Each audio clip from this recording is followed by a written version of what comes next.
But how you doing, Ricardo? I'm doing well, thank you. And again, thank you for the invitation. Yeah, absolutely. And how do you say your name? Nebiru? Nebiru.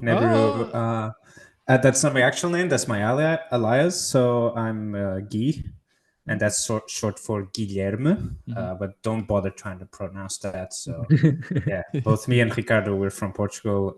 Just independent researchers from. Uh, we have different backgrounds, and yeah. Okay. Okay. That's awesome. That's awesome. So you guys met, you guys know each other just through this or Well, we met actually through X, formerly Twitter. okay. Um, there's a growing community there for alternative history and just independent researchers in general to share like new their research and new ideas. And well, Ricardo quickly got my attention as one of the most prolific and well researched and studied independent researchers on the platform. So I'm blushing here, blushing. and yeah, we just started talking together with the co-founder of the Institute for Natural Philosophy, which is an ancient alternative view, Phil. He also had a team of researchers at the time. We took Ricardo in, and then we decided to kind of form this institute, and yeah. Right on, right on. So what is your specialty? So we are now focusing a lot on adding adding to all the available information. We are adding a new layer of information that I think it's what makes everything make sense instead of being extraordinary but independent of the other aspects. And that is a discipline that is called archaeoacoustics, that shows that sound can be used to actually functionalize these ancient sites Mm. and reveal their true purpose.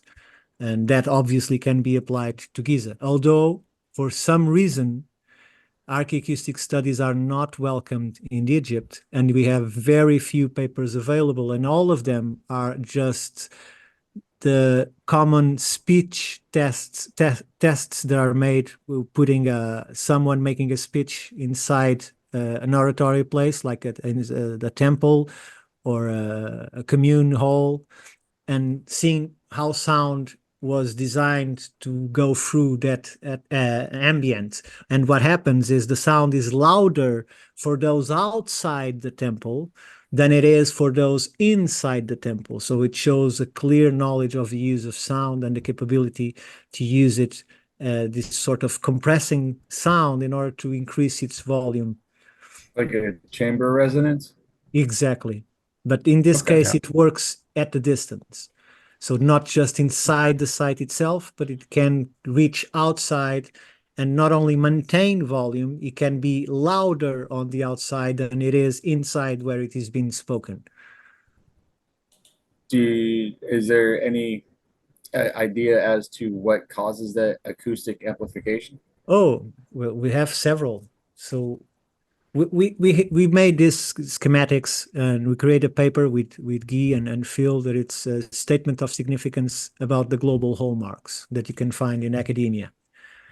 And what we found is what is a constant is the fact that the place is chosen from its telluric energies, that it seems now from very recent papers that these were found through the use of magnetite stones that we also found in the Romans. If Guy remembers the news that we have to do about those tetrahedrons Yeah. that are found, okay, now they found hundreds of those in mounds in the America that are magnetite, which are the most magnetic material. Yeah. So, and these were used to map these lines, in my perspective, and in my very recent interpretation, but they were used to map these lines and then create the building in those energies. After that, you have to calculate the hydrology of the place because all of these ancient sites, including Giza, that is your interest, waterways were built or adapted. Even the course of rivers are changed just in order to bring water to the monument to activate, to be an element of the activation of the site itself. Then we have the mineralogy, which is the choice of the stone is very specific in relation to its mineralogical content that usually has or not quartz according to the needs. You can go from sarsen stones that are a very misleading term because sarsen stones are actually pure crystal. They are 99.3 to 99.8% crystal, being the 0.2 of impurities. So imagine that's a gigantic crystal being used to build a structural of monumental proportions. Then after the mineralogy, you have the architecture that includes not only sacred geometry, but the alignments with certain astronomical elements that also are a point of the equation of the functionality of the temple. And then to harmonize it all, to in fact put it all into function, you add sound. And the sound is what activates the site itself. Do you want to add anything, Guy? Yeah, we just in our research we found something that we call the trident of frequencies, which is a very specific range of three different frequencies that are kind of common, seem to be a common occurrence between multiple sites, and yeah, it's quite fascinating that we find so many common elements in different sites. And I usually say, like, if we found two of the same, if we found the same connection in two sites, that's could be a coincidence, you know. But if you start finding three sites, four sites with multiple different elements, then coincidence takes planning, you know. So it's Yeah, not really it's not coincidence. it's not coincidence at that point. It's deliberate. Yeah. So let me ask this. So how would you title this to somebody and get them interested in wanting to learn more about this? Well, imagine something related to the actual functionality of the temples, or of Giza in this case. Have you ever heard of the Osiris shaft, for instance? Right, right. Mm-hmm. So the Osiris shaft is most probably a healing facility. And it's completely built to use that sound in order to heal people. In this case, very serious injuries, and perhaps even at the lowest level, when we see that I see that electricity was used along with all other aspects that I described before.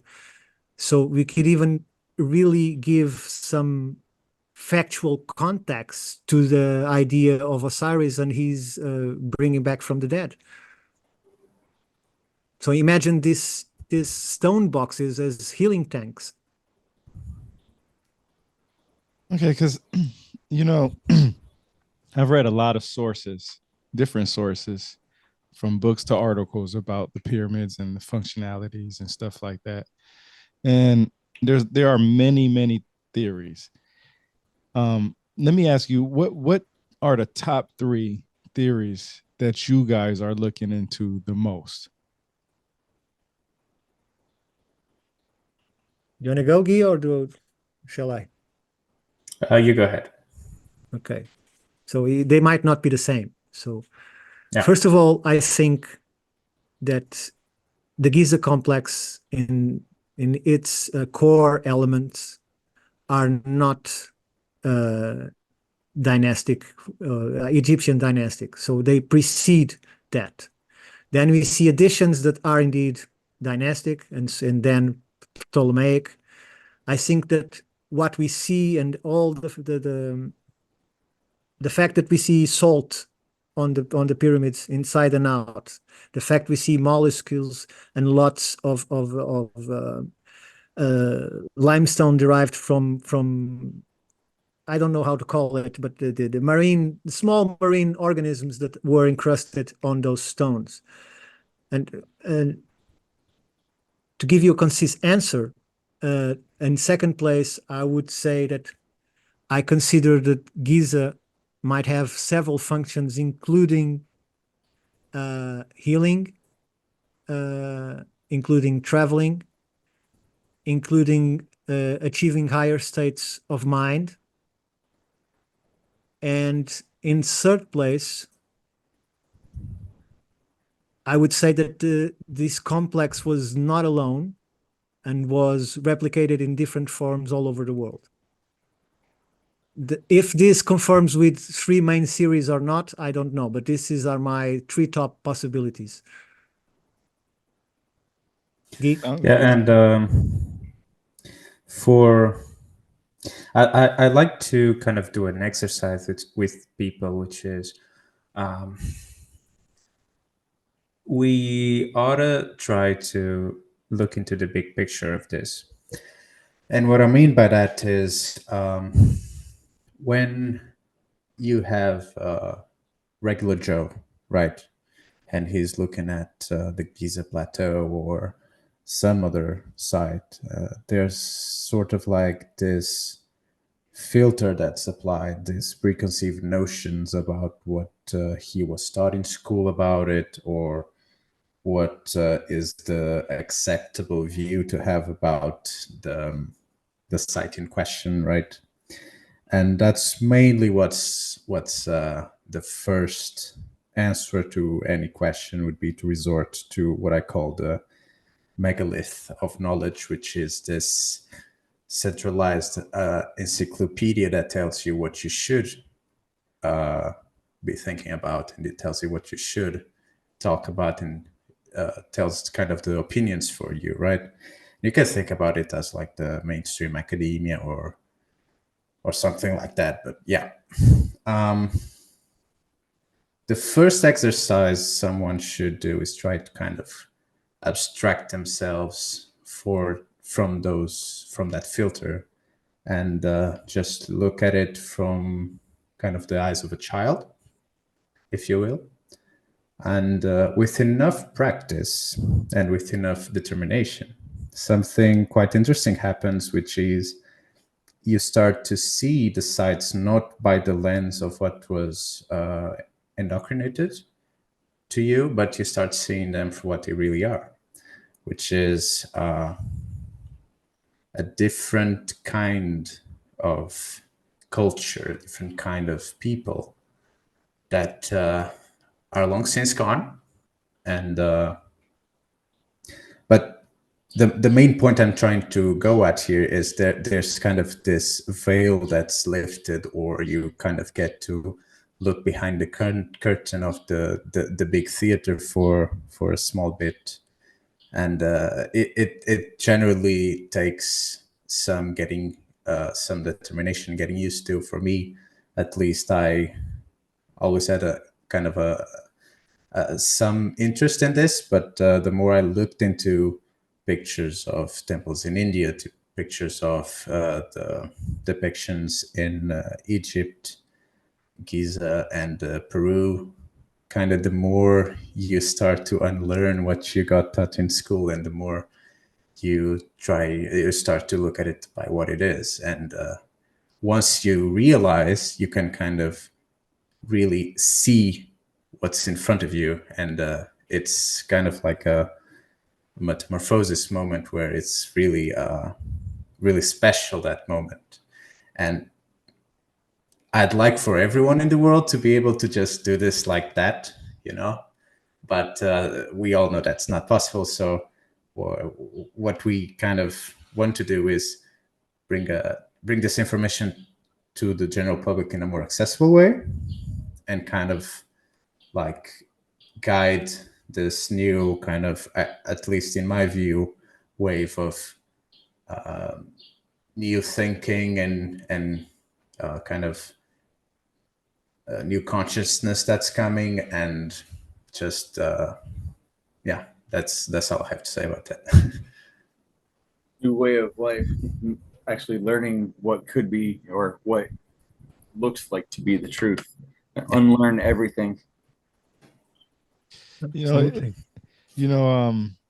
Ricardo, you mentioned healing, traveling, and higher states of mind when you mentioned the pyramids and possibly their functionalities. those are three of some of the things that I've heard in the past. I've heard many different theories, but those are top three that I did hear before. Um, when it comes to healing, uh, can you explain that? What you might think that the healing process would be with the Oh, use of the pyramids? that's the simplest way, the simplest question of those, because we have replicated it.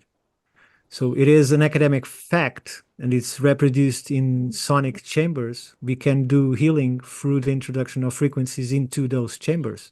And we find those same frequencies that stay around the 112 and 114. Sometimes some people go to 122 to find that soft spot where the frequency can start healing.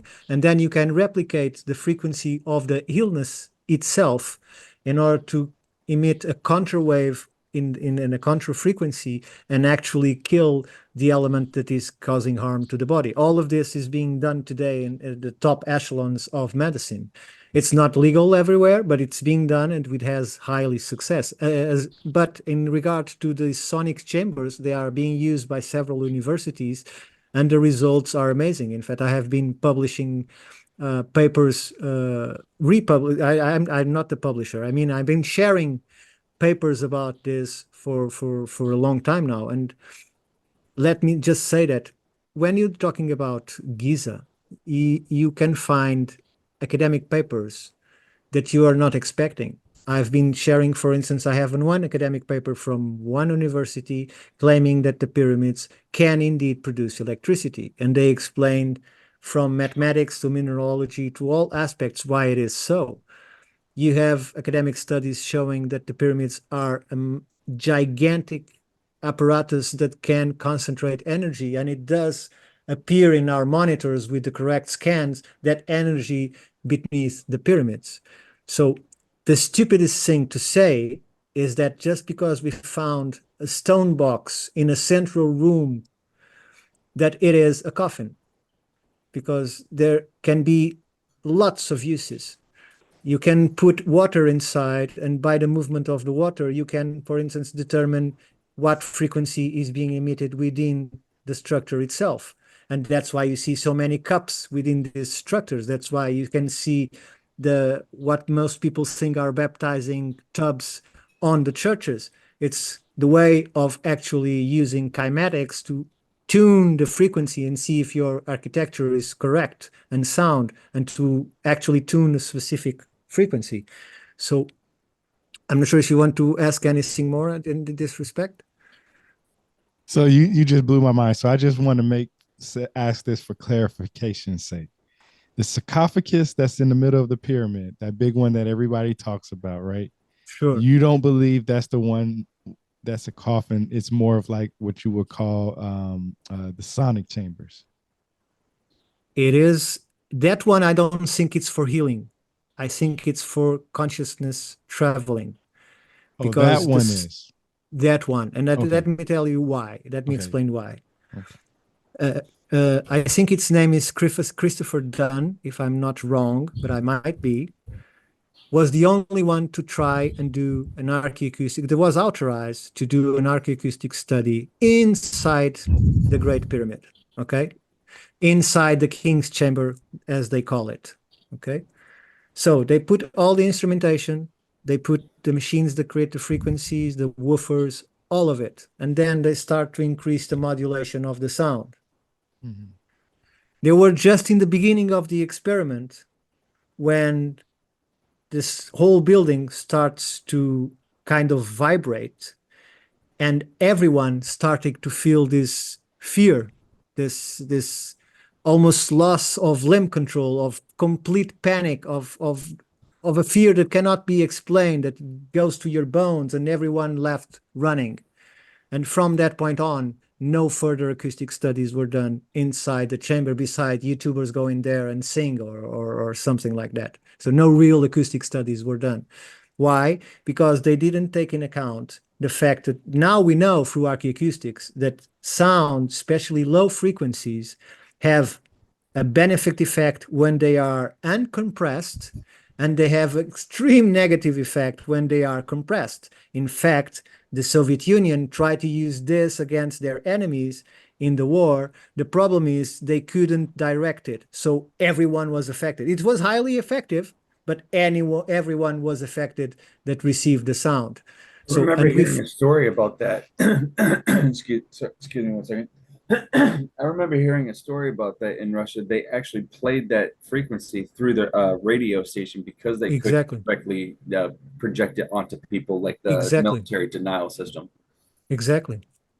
Let me give you an example. A Viking king came to England to a meeting, and he decided to, because it was raining a lot, he decided to take shelter within, what's the name so I don't say it wrong, Guy? It's Newgrange? I think so. It's Newgrange, no? Right? It's Newgrange. I think so. He decided to take shelter inside Newgrange. Now, Newgrange, it fits exactly within this architectural specifics, meaning it's built like an hypogeum, although it's not called a hypogeum. In fact, even hypogeums shouldn't be called hypogeums, but that's another story. So he's inside the structure, and the wind was very powerful and was creating a resonance within the chambers. So it is in the annals of history to this day that one, I don't remember, it's one or two of his men went completely mad. And because of it, he failed the meeting. He reached there much later because they were completely turned, their minds were blown away. They couldn't recover. They were mad. They were attacking themselves. They were attacking others. They were in complete stress and panic because they stayed in a different room that had a different technology for sound. So it's like they stayed in the fear room. So, or the frequency was being modulated and compressed within that room. There are many explanations for this. So sound can indeed be used to create a state of bliss, as we see in churches. That's why people inside churches, that's why Bach write music specific for the churches, because they create the correct frequency to create a state of bliss, of connection to the divine, of feeling something higher than yourself. All of this is produced by the structure itself, that is in fact built on top of ancient pagan structures that already identified the spot of the energy for the telluric energies. So I'm sorry if I'm talking too much, but No. you You're good. You giving me knowledge. That's what, it's interesting because like I said, I've heard many different theories. I've heard many different ideas about, the pyramids and what they were used for and this, that, and the third. Everybody comes in there with their own little ideas, and they have evidence that backs up what they say. And to me, that's interesting, right? Because you actually have evidence that backs up what you say. You gave academic scholars. I know a lot of people don't trust universities for whatever reasons they don't trust them for. But for the most part, when we have these archaeological digs and all this, they are usually the first ones on the scene, and they have the people from the universities giving us the information. It's just, how do we decide what information is accurate and which information isn't?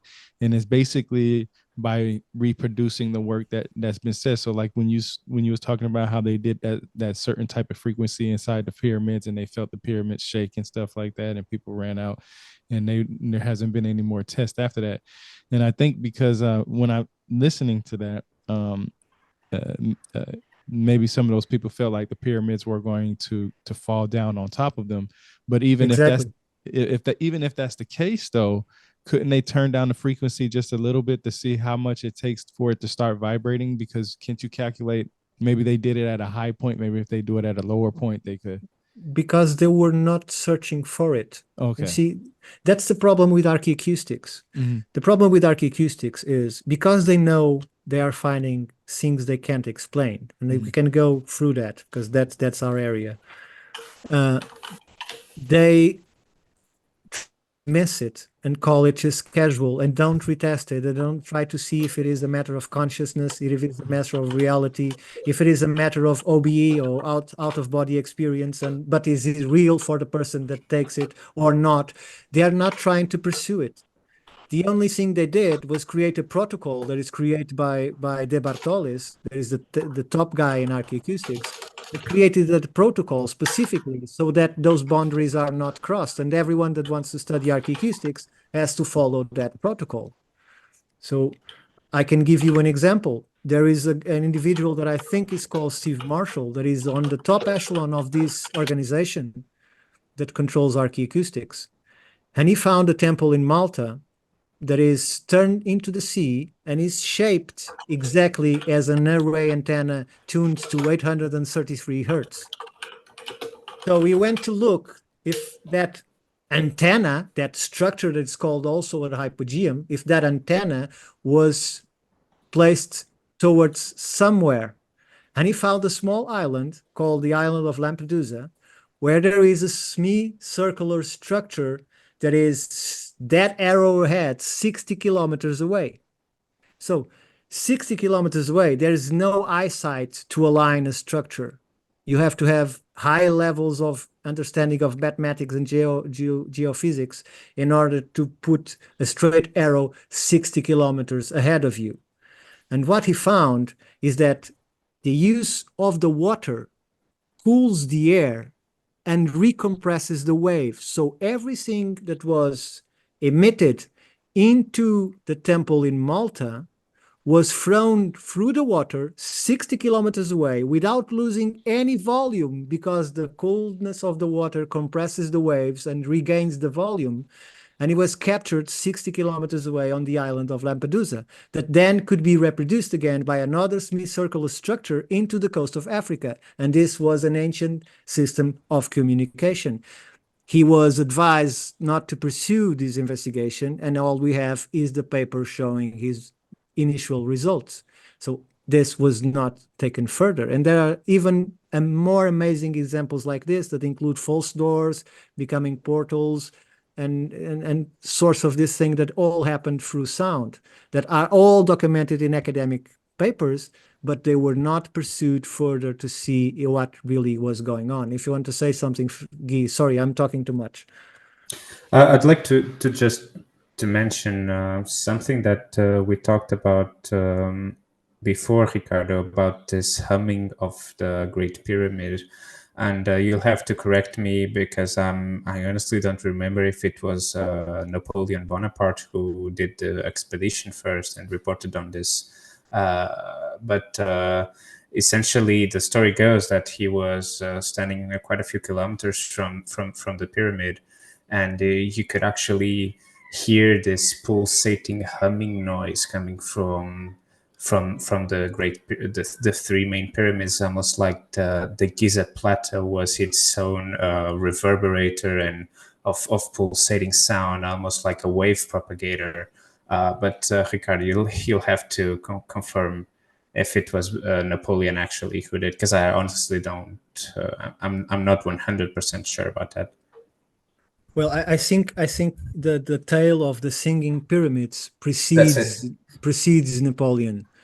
And in that piece of history, it's more like an ancient book, let's call it like that, from an explorer. It's described that the pyramid used to sing, and that could be heard several kilometers away as a tum, tum, tum, that was accompanied by a different frequency, that was then accompanied by a third, creating the trident of frequencies that Guy spoke before. Now, let me link that with one of the theories, because you said that not all of the theories are correct, but I think they are all important. Even the ones that are wrong or half wrong, I think they are all important, because we can find bits of truth in all of them and combine them. That's why I think sound is so important in the middle of all of this, because the thumb, if you remember or seen this while you studied Giza, there is lots of theories showing, even models showing, that the pyramids could work as a water pump. So the problem is people are thinking that water is for irrigation. Yeah. But it's not. The water, the thumb was the water. It was a pump creating the frequency, and the number of thumbs corresponds to an answer in frequency from the structure. So that was modulated by the portcullis. There is a structure with several stabs of stone that precede the king's chamber that could be regulated up and down, and then controlling, as we control the pipe in our throats, that could control the sound of the pyramid. So even that system of the water that was supposed to be of irrigation is in fact a system that creates the pressure and the thump of the sound in order to make the pyramid functional. That water used to come from the sea. That's why you see the salt in the chambers below. And then it came from the Nile. That's why they have to retract the river in order for the river to reach the pyramids, because they lost their source of water. And it's claimed that it was because of this system that could be used for healing, could be used for creating a state of high mind. That's why Egyptians were considered so high in spirituality, because it's like they are always inside the church because of this frequency, and it could be used for defense. If you remember in history, there is a tale that the sea people that conquer everything and destroyed everything in their routes, the sea people could not enter Egypt. The only time they enter Egypt is because they blocked the waterway into the pyramid in order to seize the effect of the sound, paying an Egyptian, because they couldn't enter there. And this brief moment where the pyramids were not active, they managed to come down the Nile and nearly got to Thebes. But the system was, the passage of the water was unblocked, and they were thrown back without much fight because they run away because of the frequency. So all of these tales connect and gain an explanation when you add sound to the equation. It's we see a lot of we see that water takes a big and important role in a lot of other different sites. If I'm not mistaken, the hypogeum also has undergone yes, underwater ways.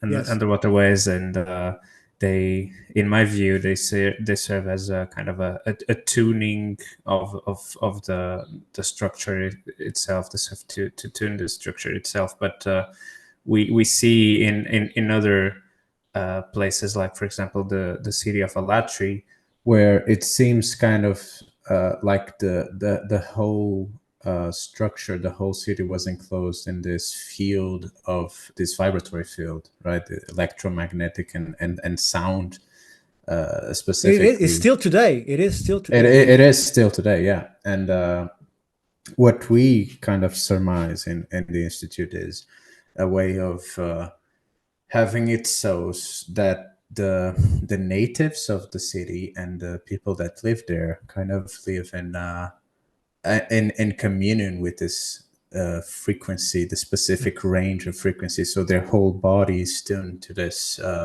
hive mind, like a hive mind, right? And you could make it so that someone who is out of tune with this frequency finds it really hard to get integrated in, and to kind of imagine if you have an invading force that wants to take over the city. Well, if they're not tuned to that specific frequency, they're going to they could have this fear that Ricardo was talking about, which is kind of like you could say a form of psychological warfare, even, where it's physically impossible for them to get close to the city because of this field. So sure, Groparello Castle they tried to invade it for 300 years and they couldn't. 300 years trying to conquer a place, and they didn't get near it. And we haven't even spoken of the city of Gore. Sure. I do got a couple questions. Go ahead. You're talking about the experiments with frequencies and whatnot. Have you done any experiments with or do you know of any experiments done with sub-frequencies? Of course. They try all band of frequencies in archaeoacoustics. The thing is, they see the effects, but they don't pursue it. So they just monitor the effects. They put it on paper what the results are, and there is no further investigation. There is no surprise. There is no astonishment. There is nothing like that. It's just because every single study follows the same methodology, if you will. So it's not allowed to be extrapolated beyond that. It's just, if you want to do archaeoacoustic research on a specific site, you have to follow these rules and this methodology, and then you submit a paper following that structure, and that's it.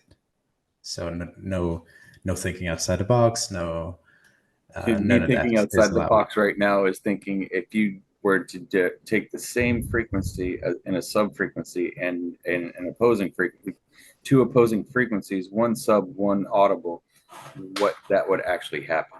That's exactly the trident of frequencies. Okay.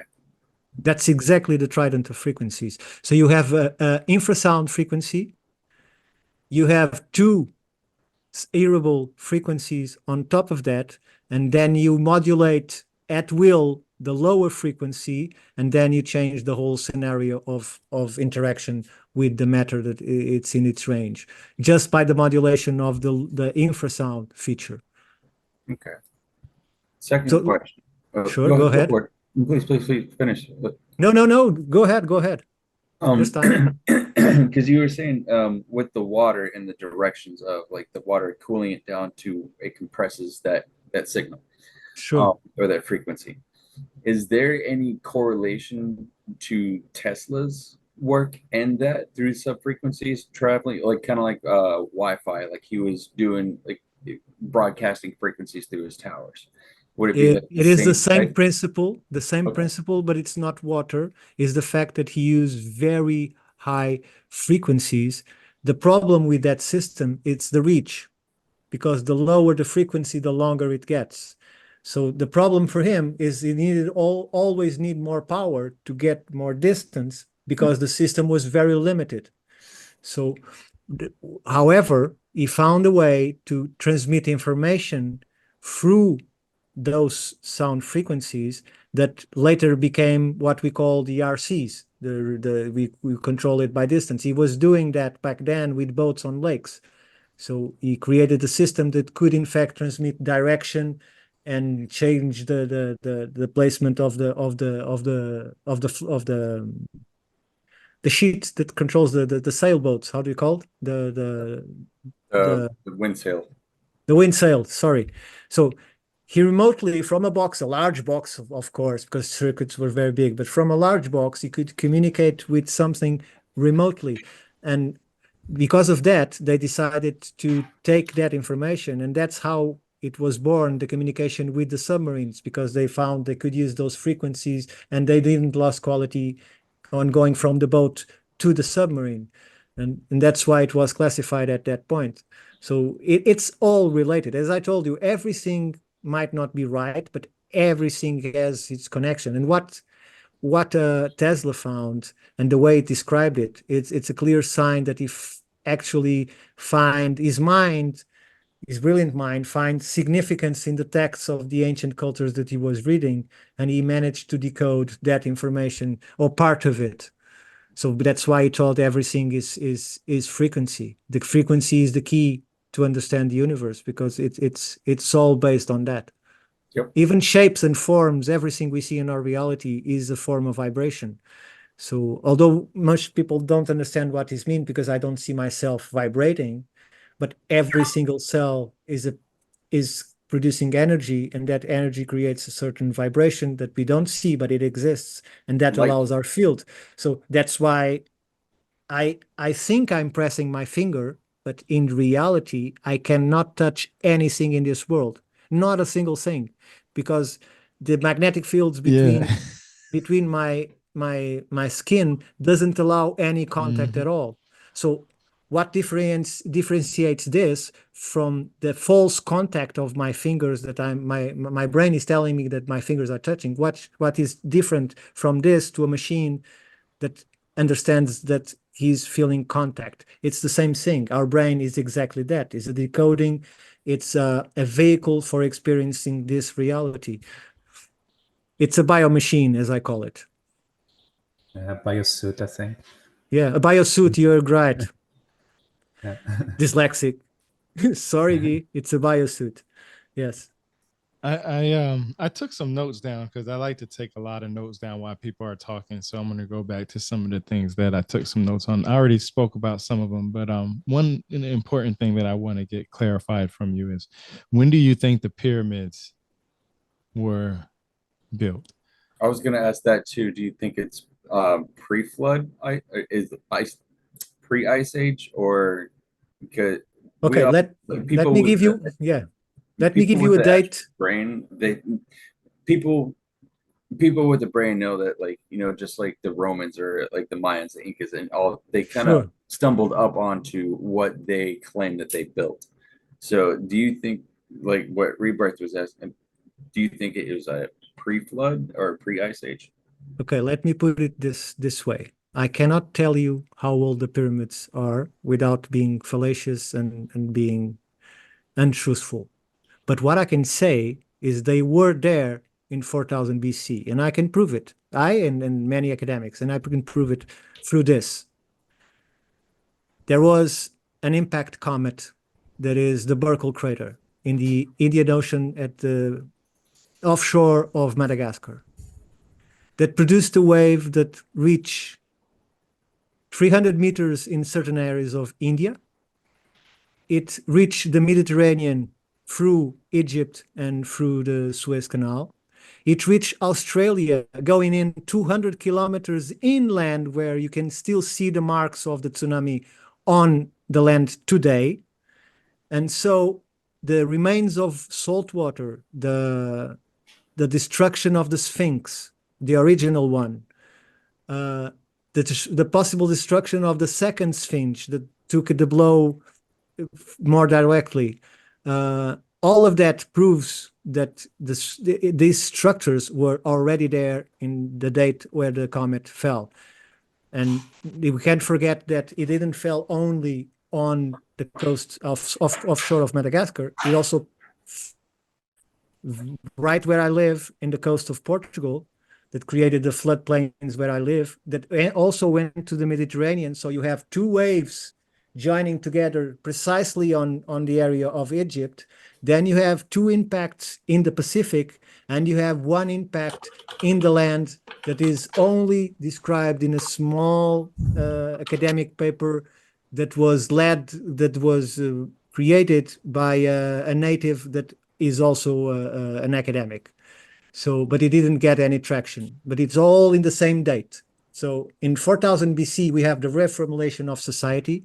For instance, where I live, we have the passage from from living in the plains with cromlechs all over the place, with large, high crystal contact stones vertically placed on the land, some in circles, some in straight lines. We see that in these areas, not only the animals became docile, they could have much higher crops with less effort. They didn't use arms. There is no single report of someone living higher than other. They have all the same social status except the shaman or the leader of the spirituality. And all of a sudden, you have the 4000 BC that could be 3600 BC. It could be 400 and 600 BC. So it's not a precise date. It's around 4000 BC. We have a complete change from the plains to the hills, creating fortified cities in order to defend themselves from something that can't be explained. It's the first time in history that you see the appearance of an object that can only and just only be used to kill another man. It's the beginning of weapons. There is no weapons that can only be used to kill a man before it. You have arrows, you have shafts, but those are used for hunting. They don't necessarily need to kill another human. So swords and those types of weapons that are they don't use it on land, you can't use it to hunt. They all invented in that area. We lost the knowledge of high steel. We started again with the Bronze Age and then started evolving again. So there was something that regressed the world dramatically in that time. And I think that, as I explained before on Giza, what we see on Giza today shows us that the pyramids and some of the main structures like the Osiris shaft, like the Sphinx, although the Sphinx was quite different from what it is today. I think even the head was completely defaced from the waters and has to be rebuilt. Shows us that the pyramids were already there around the event of the Burkle crater. And this is academic and peer-reviewed and proven and more than proven. It's irrefutable. So. All right. Go. Anything else, Fear? No, I'm good. All right. I was just Okay. I think Guy will have a strong opinion on this because it's Yeah. consciousness and it's a theme that he likes. But let me put it how I understand it. Okay. I think that all of the system where humans live today is made for many reasons, but one of them, and perhaps the strongest, is to keep the mind grounded. I believe we have about a small percentage, I don't want to give a number, but let's say 5% of residual consciousness on the brain, just in case there is loss of connection, let's call it that way. Okay. So, but the system with the fear and the stress and the constant tasks and constant responsibilities and constant desires creates a ground effect that doesn't allow the mind to go to its real conductor. And the real conductor is what I call the real self. And the real self is on another dimension, controlling this body in order to experience this reality. Now, if it is a choice of his or is as we come to life, I cannot say. The fact is, you can actually, this has been shown by the control that certain people can have over their bodies, that it's not the mind controlling, but it's something above it. The mind is looking for the real self, and the mind is like, and I'm quoting, is like looking for the host of the program on the television. Okay, it's the same thing. He's not there. That's just the signal. Okay, so the brain has the function of regulating the body and of receiving the signal from the emission, but it can work on itself with low connection. Your real self is still there, because if he goes away, the body dies. It's just as simple as that. That's why you have brain dead people. Yeah. So the brain is not dead. It just there's no signal, so there is no electricity. So the expression is right, but the problem is he lost completely the connection. The damage was too great for it to maintain TV's connection. there, but it's not plugged in. Exactly, Yep. exactly. So that's how I interpret. So when you talk about dreams, I think that dreams come from that other reality, came from that real self. It's an expression because you are sleeping, the body relaxes, the mind doesn't need to have the control. And so the signal can get stronger and can even get too much of overflow and create the dreams that can be clear, specific, or can be actually a mess, depending on the state of the person. So if you can, go ahead, Guy. And going back a bit to that research that you mentioned about Japanese researchers creating a dream reading pillow. By the way, I'd love to have that one. Seems a super interesting one to have, right? But the funny thing about is it really?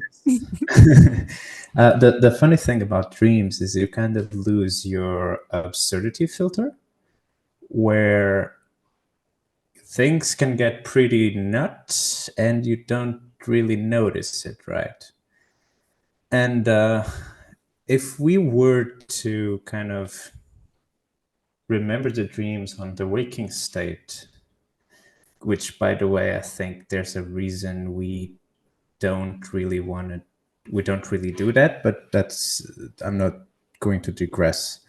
One way we could maybe get a lot of information and useful information from the dreams is by practicing lucid dreaming, where you kind of have you kind of have like this absurdity filter is not there anymore. Now you can kind of notice how absurd things are. And once you're in that state, you can kind of command the dream where you want it to be. You can summon people, you can summon scenarios, you can build your whole world. You can control your dreams. And control your dreams, right? And one of the things I tell people to do is kind of do a regular habit during your day to kind of notice things that might seem a bit out of place and ask yourself if you're dreaming. And this might seem absurd at first because you're clearly not dreaming, right? You're in your real reality, if you could call it that. But in the dream, there's this absurdity filter again that it's not there. You don't really notice how absurd things are. So one of the things could be, for example, looking at your hands regularly and checking if they look okay. Man, you speaking my language, bro. I'm so sorry to interrupt because I want you to continue after this. I was just telling Trevor this just the other day. I literally had a Twitter space on how you can control your lucid dreaming. And what I said was you get a colorful piece of yarn, right? Your favorite color yarn, right? Or the favorite color for that yarn, and you put it on your wrist, and you set an alarm or a timer for 24 hours for at least a week. You set an alarm every hour for 24 hours for at least a week. Even when you're sleeping, you set that alarm, right? And what you do is when that alarm goes off, you look at your wrist. You look at it every single day. Every single day, every hour you look at it, every single time that thing goes off. Once that week is over with, you take it off. And then when you start getting into your dreams, you focus your mind every hour because you go through different stages of sleep. And when you're sleeping, you'll look at it in your mind because it'll be stuck in your mind to look at your wrist. If you don't see it, that means you're lucid dreaming. If you see it, that means you're wide awake. That's how you can differentiate the difference between you lucid dreaming and not dreaming. Okay. And how many months in rehabilitation after waking up every hour for a week? But that's what I'm saying. It must be very strong to the mind. But it's no different than fasting. That would be hard to do. I see your point. Yeah, you see what I'm saying? I see your point. If you want to reach that level of consciousness, the work has to be put in. Sure, and it's not easy. But this is also. Sorry, Ricardo, go ahead. Go. I can talk after. This is also considerably easier in kids. I have no idea why, but it is. I remember when they don't have any outside influence. Yeah. They haven't been corrupted yet. Yeah. I remember when I was a child, I was able to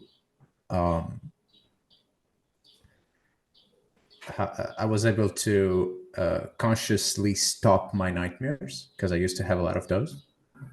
And what I would do is I would just go into kind of this fetal position and just cover my ears and wait until the dream dissolved, and it would dissolve and I would wake up. If I noticed I was in an uncomfortable state, in an uncomfortable dream or a nightmare, I would do this and I would wake up from that dream. And there was also a lot of other occasions where I had just lucid dreaming where I could do whatever I wanted, which was at the time, fly and drive a car, which is what you want to do when you're a kid, right? But I have a little brother that recently had some problems with nightmares. He is 8 years old, I think, at the time. And he told me that he had a lot of nightmares, and I told him, okay, we should try to kind of get in and go down and just think, okay, this is a dream. I don't want to dream anymore. I just want to wake up. And a few days later, he reported that actually came to me and told me that worked. I was able to exit the dream. So that's super fascinating how kids can have much more control over that than we do right now. I mean, when's the last time you have noticed that you're dreaming, right? I would add that it's interesting how each person seems to have a mechanism that works. So in my case, in my case was the realization that I was the one dreaming. It is my dream. I'm the boss. I'm the train driver. So it's like the train driver in the Matrix. Inside that train stop, he was God.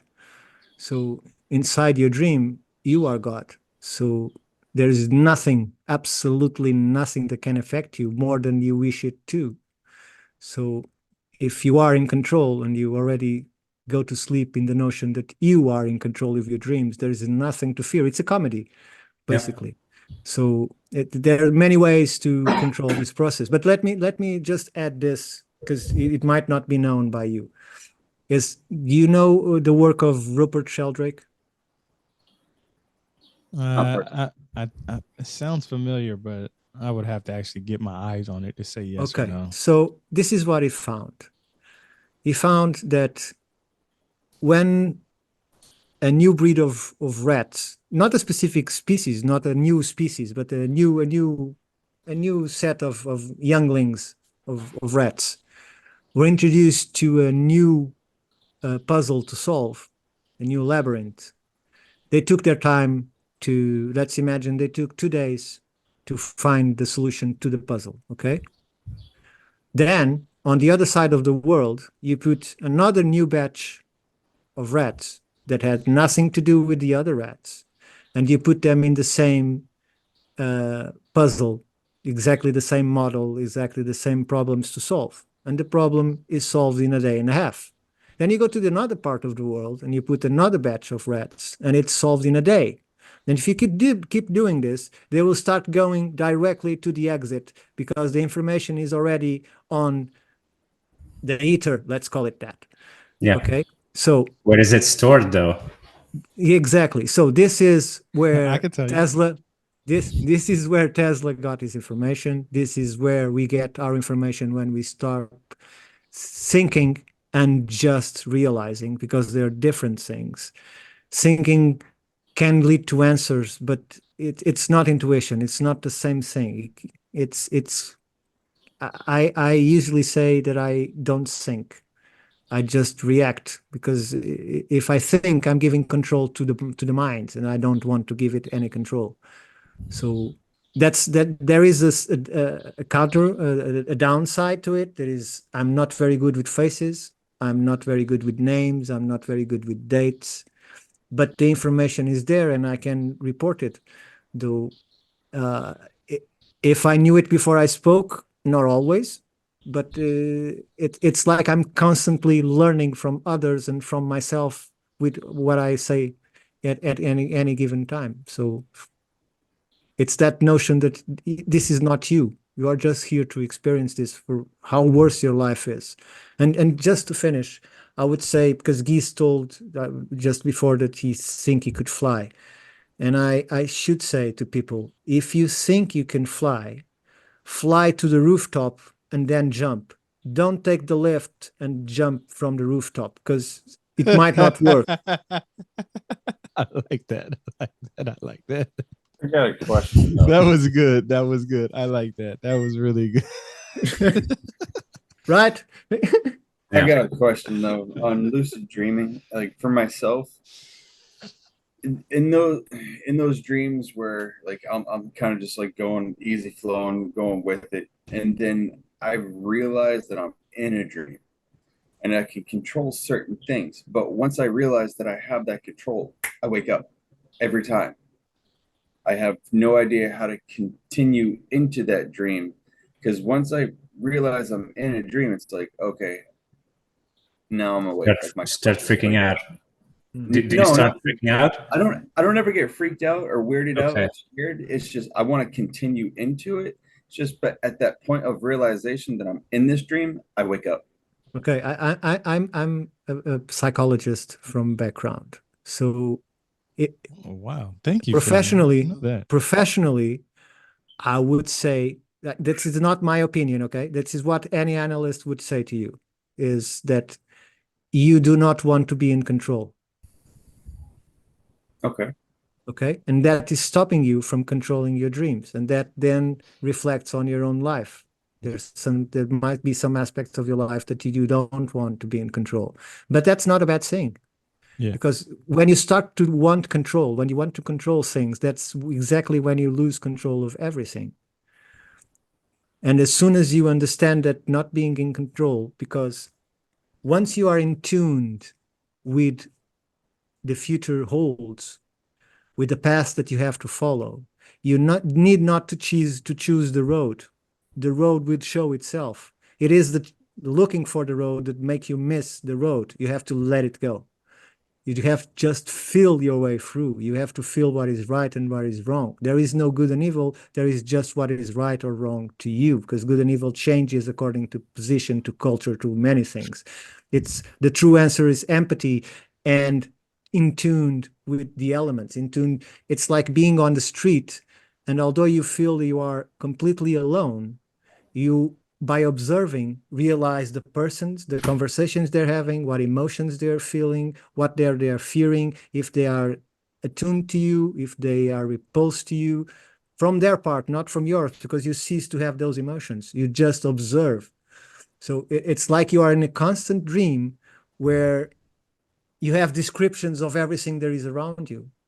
So, and you can apply this to this theme that we are discussing here today. You can apply this to ancient structures, because instead of trying to get the data, study the data, and report the data, you'll be like a parrot. You'll be repeating the data.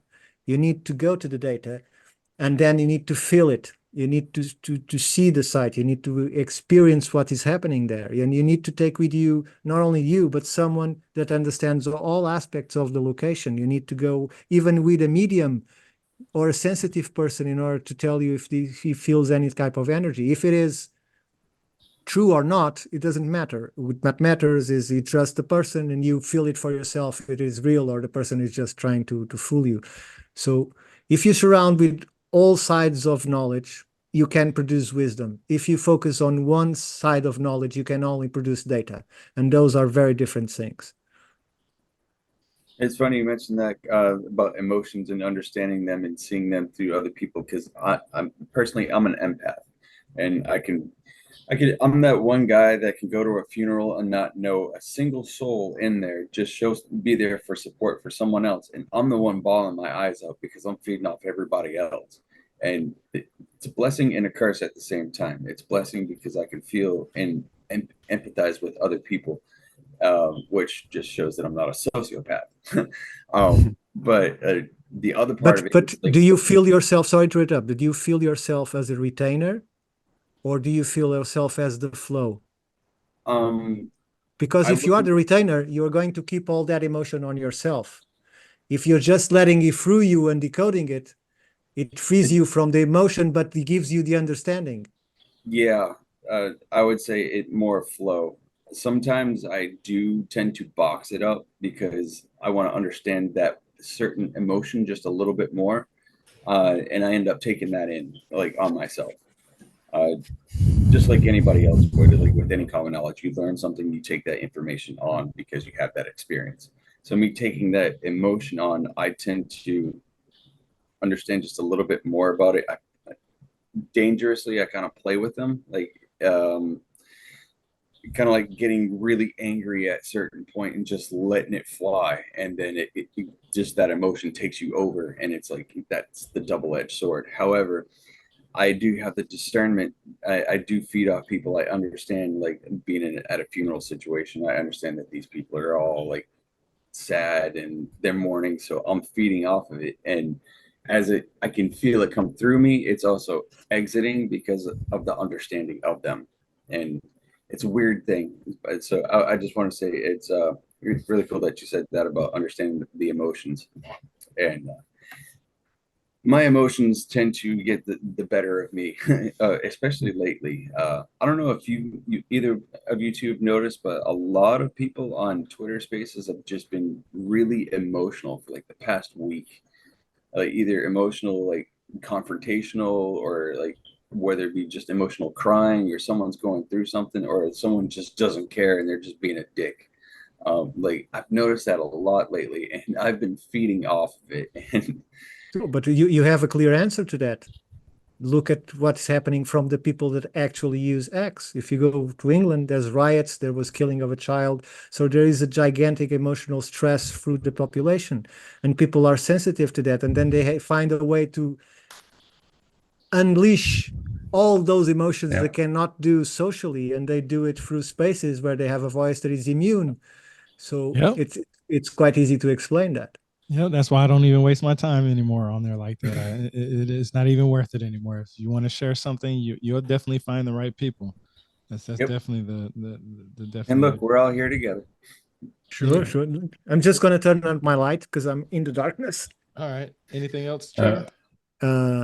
In my cosmology, and after reading lots of religious, after taking courses in Bible, in the Quran, and and and and and several other religions, and linking them with mythology, with myths, with tales, with legends. That's why my channel is called History, Myths, and Legends, by the way.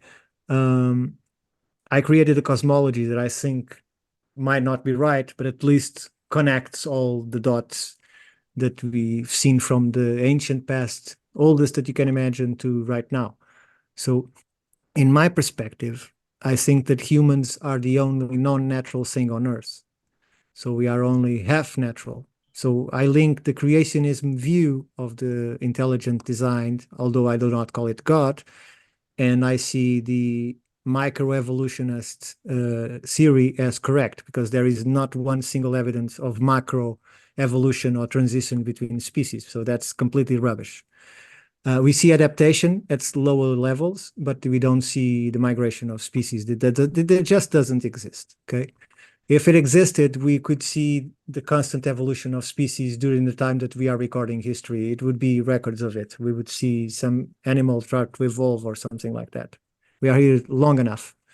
So what I think is humans shouldn't exist. And either you go to Morgoth from Tolkien, either you go to the devil from the Christians. Whatever evil spirit that envies God and decide to create his own reality, you'll find the same story. And that story is the creation of a lower being to the image of this traitor, of this creature that rebelled against the higher echelon of the story. So I divided the cosmos in what I call the helix tree. This is conducted by a three-level tree, an actual three, like the Norse have. And you have the top echelon on the top, and at the lower, the connecting both unphysical and physical, you have the pelf. The pelf, to me, are pure light beings with the capability of interaction with physicality. So they create a race of shepherds on their own, and these shepherds are sent to galaxies to nurture and make records of life, to maintain things in balance, to destroy, if needed, planet, or to make it have life. Although life comes not from the shepherds, but comes from the origin itself in these probes like Oumuamua, if you remember the object Oumuamua, that Yep. astronomers didn't understand how it changed speed, how it changed direction, and ultimately they have to decide that it is not a natural object. And this was by various academics proposing that it could not be a natural object. It had to be some sort of probe. And I think those are life probes that impact planets and then generate life outside human life. You understand me, right? Create environments, okay? So what I think is we here have the shepherds that are called the Sirians, coming from the Sirius system. Potolo is the planet. So it's a binary system with three planets, and in one of those planets, Potolo is the origin of the Sirians that are the shepherds of this galaxy, and you can find many myths relating this to them. On the other hand, they lived in our solar system. They lived on Mars because that's where you find the oldest civilizations like Sidonia, that has completely geometric patterns, as had been shown since the 80s, but started by Richard Hoagland and followed by many others that show. Even the bright fellow that I interviewed recently, that is Brian Corey Dobbs, that has made a new film already with 4 awards, thankfully, showing that there was something going on Mars. So what happened is there is another of these species that is what I call the Aryans. And the Aryans came from a place that could be Andromeda. However, they decided to use the technology beyond what the PELF allowed. So they were determined to be extinguished by a series of supernovas that destroyed the whole galaxy.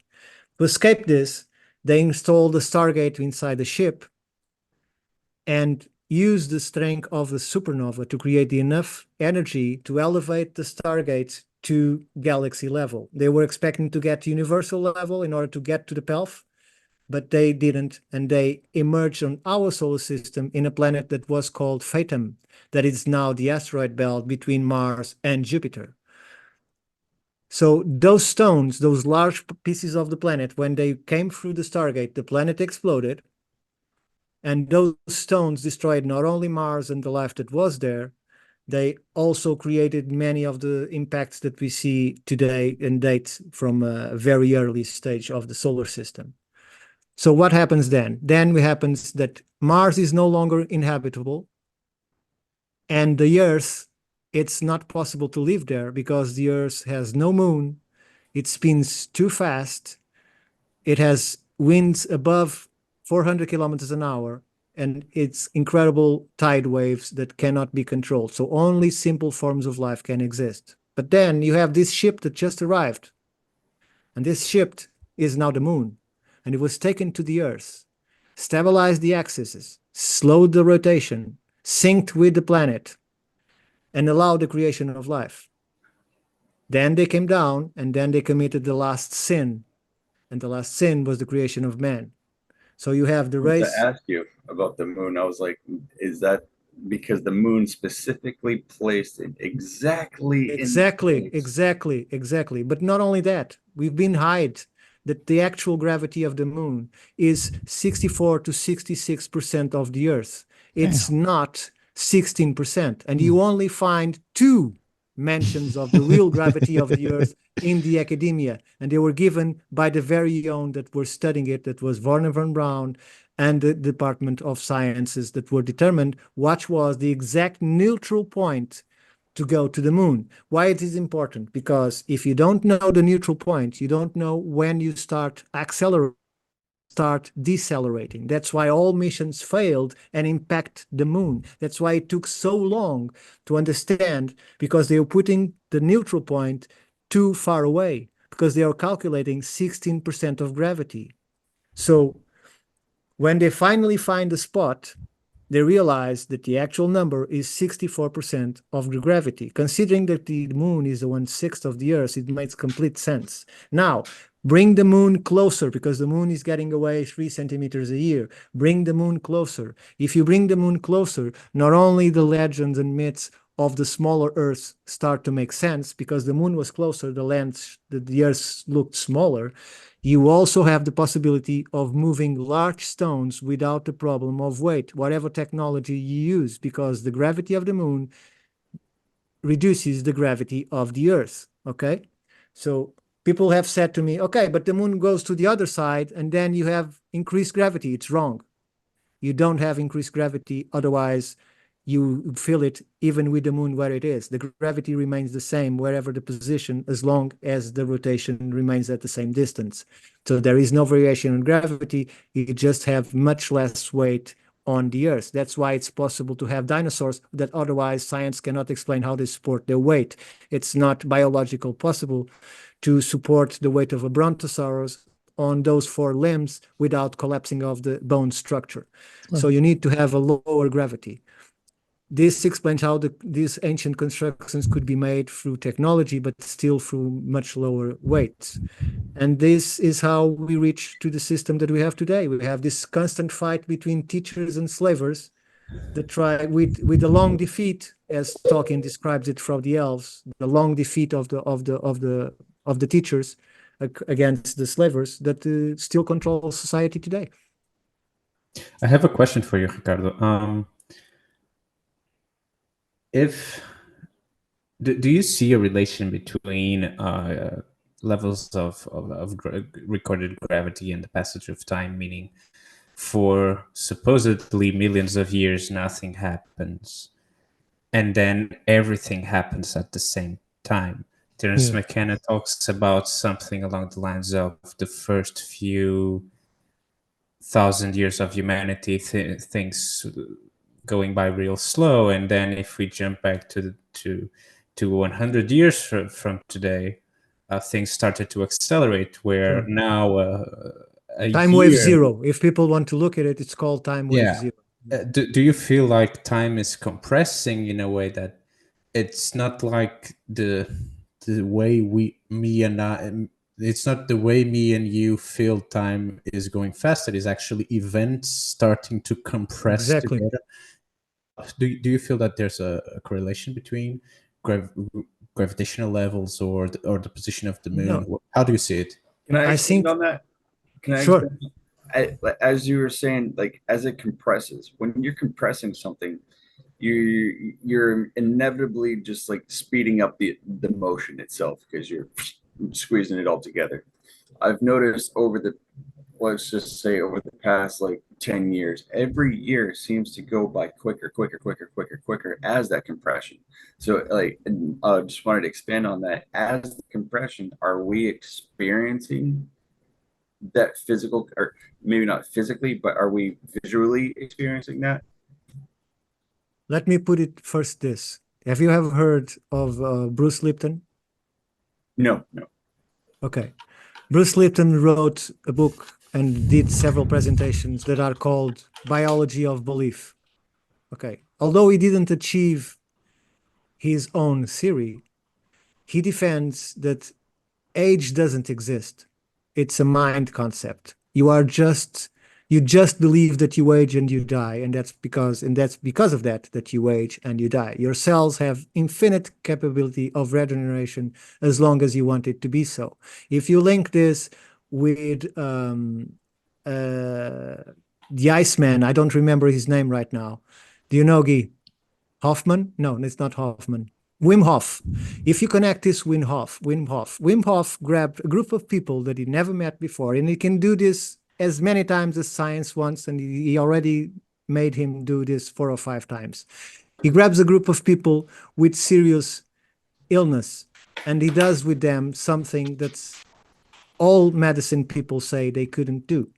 So, for instance, they put a room. This is one of the tests. They put several people lay down in a room in the hospital, and they inject people that went with him doing his method for 3 days with the same pathogen that infected people that had not been with him for those 3 days. So not one of his group got infected or have any sort of symptom from the pathogen that was injected in them, while all the others got real sick and needed medical attention in order to recover from the pathogen that was included. So this is just an example. We completely control our bodies. For instance, my body has nearly 50 years old, and for me, I stop aging at 37. I can go up to 41. Sometimes I feel like I let it go a little bit, but then I try and make my effort to regress. But that requires some discipline, not only mental, but also in terms of exercise, in terms of your state in life, how you feel it, how you deal with stress, how you deal with pressure. So all of this is connected because death is not something that we are determined to suffer. Death is just something we are made believe that exists. Okay? So there are people that understood this. You have Preston John that have records for 600 years. You have the Count of Saint-Germain would have records above 600 years. The These Egyptian people, kings. the Egyptian kings, the Sumerian kings. We have lots of records of people that could endure endlessly without aging. And not only that, the knowledge that they have, both Preston John and the Count of Saint-Germain, allow them to use some sort of traveling mechanism that made them appear inside the structures already. He never was seen entering any palace, any house, or any type of building that he was to. He even is on the record appearing interrupting a marriage, a royal marriage, in the church when he didn't came up from the entrance. Okay, so this is a guy that is just a count, and the king stopped the marriage to listen to his counsel. So these are people that are quite above in the echelon of influences, both Preston John and Count Saint Germain. And according to Preston John, for instance, we in Portugal are the ones claiming the merit for the maritime exploration to find India. We even got to the point where we made a line across the globe and decided half was ours and half was Spanish. So But when you go deep into the archives and you look for the reasons why the Crusades, for instance, were made, why the maritime exploration of the 1500s was made, there was only one purpose: to find Prester John country. That's what is on the archive. That's the information that is at the base of the necessity to create both the Crusades and both the maritime exploration, because they want to recover that technology. And that technology was then applied in the cathedrals that they built after going in that maritime exploration and after they go into the Templars and getting their secrets. So Preston John, for instance, is related to Alexander the Great, who ordered him or asked him politely to help him with the land of Gog and Magog. And so Preston John created these towers as exactly as you find in the Groperello Castle that I told you could not be conquered.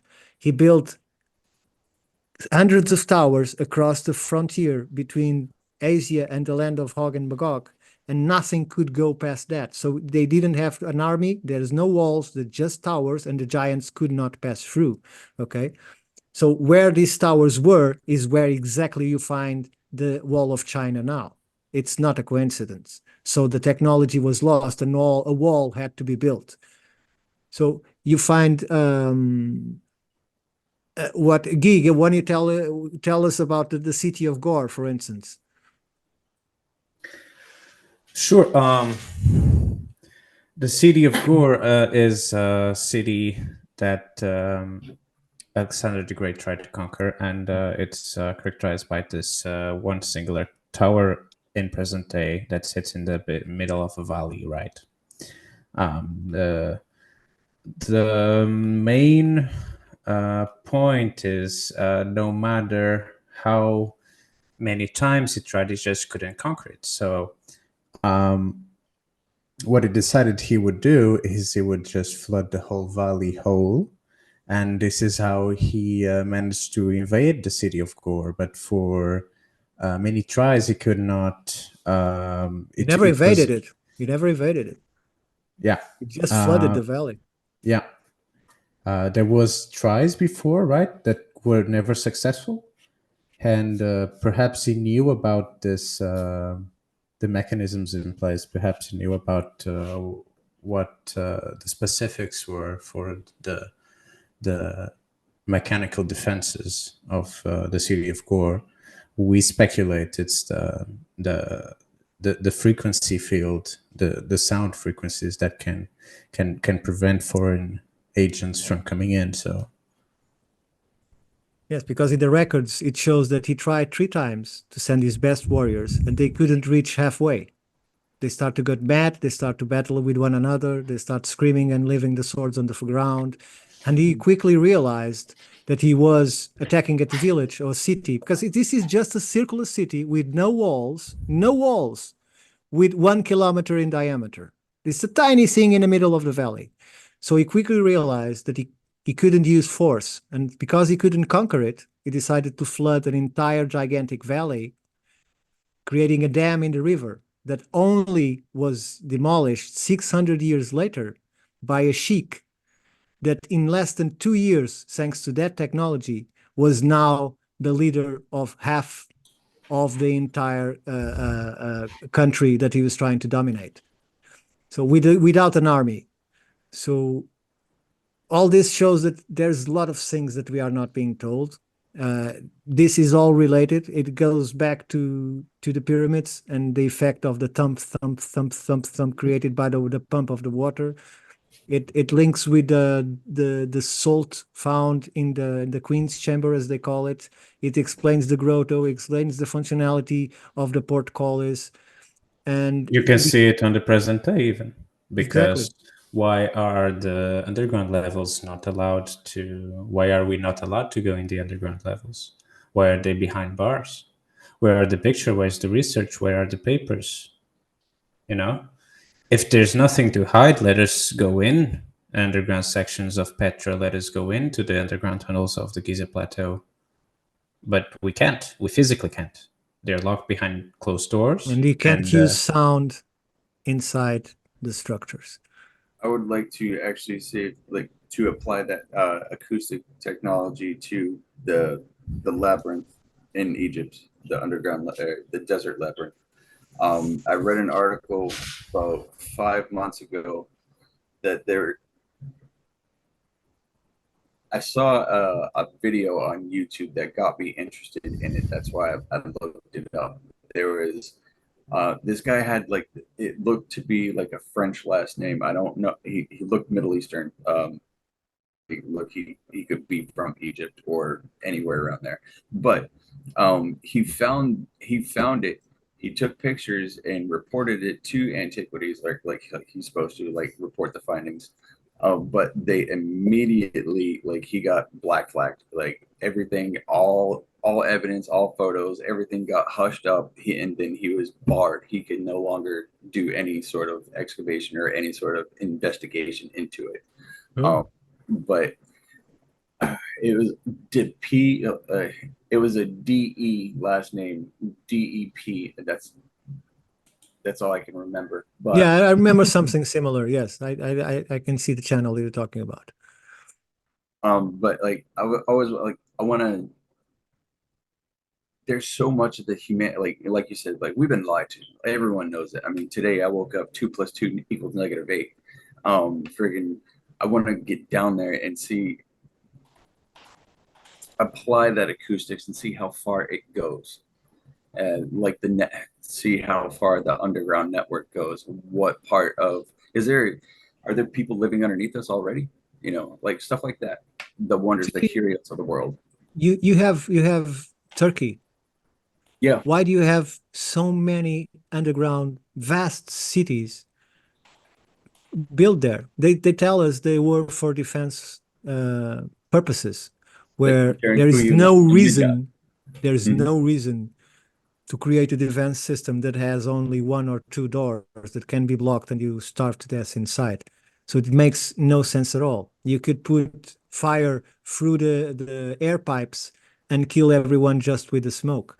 So it doesn't make any sense. Those were protective measures taken from what flooded Göbekli Tepe and what put the sand all over it.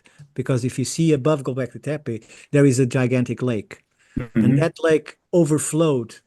And you see, if you understand geology, you see that the water came down from the lake, bringing lots of debris, carping all of those debris from the mountain and put it on top of the area of Göbekli Tepe. That it's not just Göbekli Tepe, it's a gigantic area of the same type of structures that is all buried. They tell us that it was buried on purpose. It's a lie. So like the other location in like Midyat. Yeah.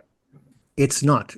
So people felt the need to go underground because those structures were already there from previous cataclysm. If you remember Sonsis of Sais, when he's speaking to Solon, he's explaining him, "Oh, Greeks, you are very young and you remember very little of this world because there have been already 6 great cataclysms on the earth and you have no idea about them.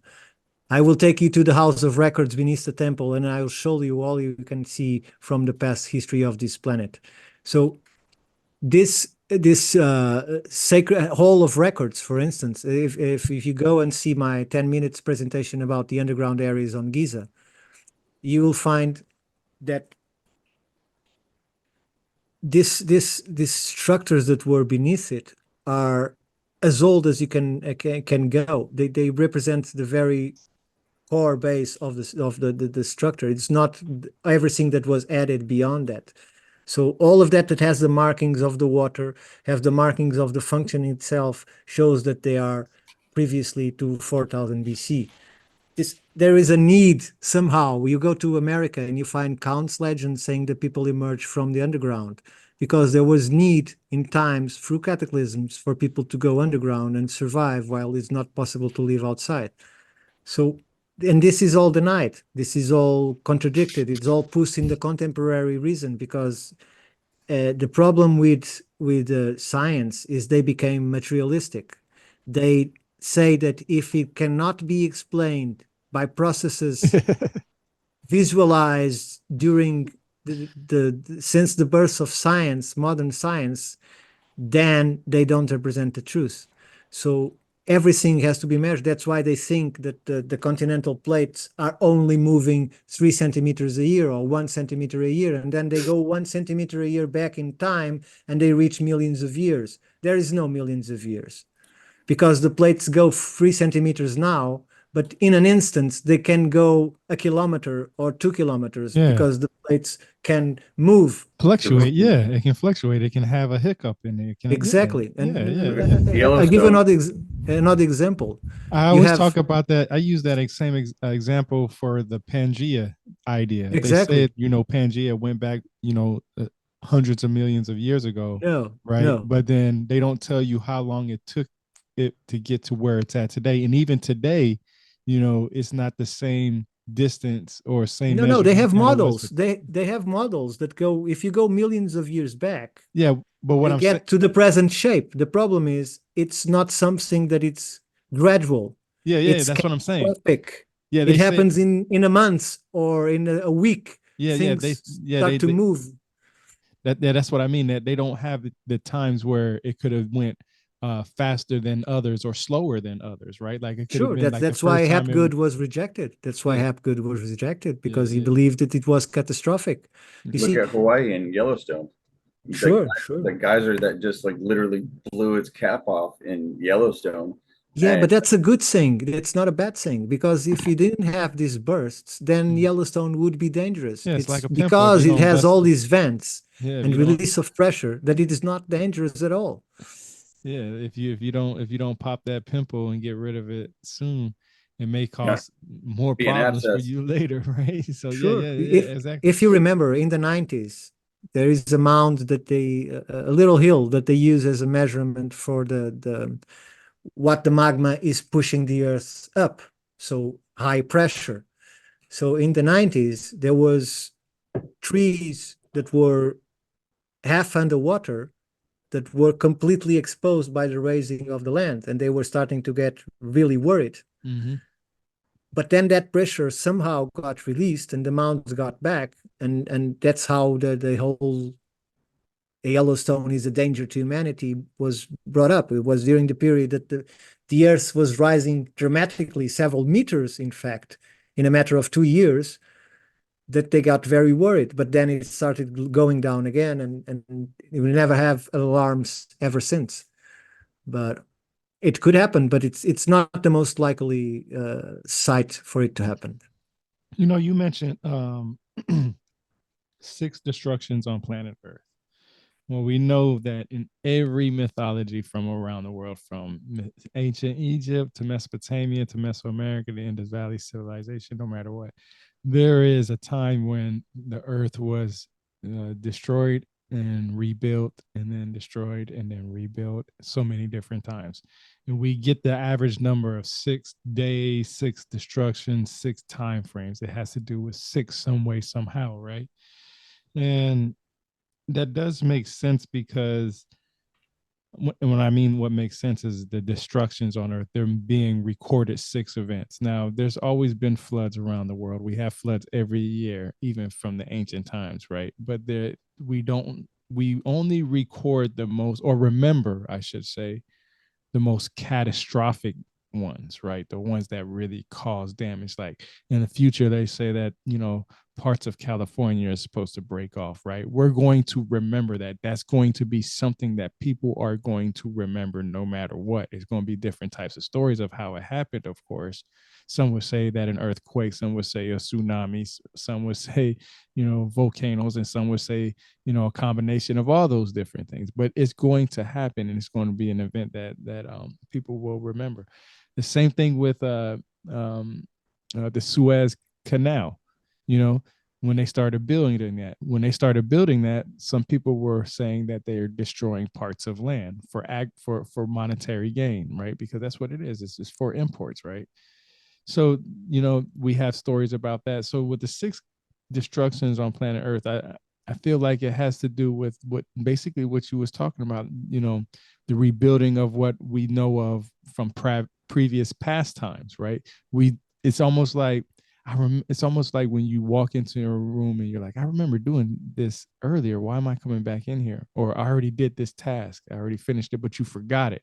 But it wasn't until you were exposed to that task again, and she was like, "Oh yeah, I did finish that. That's right." It's something like that. You know what I mean? Like, I don't know if I explained that well, but that's kind of how I look at it. Like, because you talked about consciousness, and this goes back to the Akashic records. Akashic records, yes. Yeah.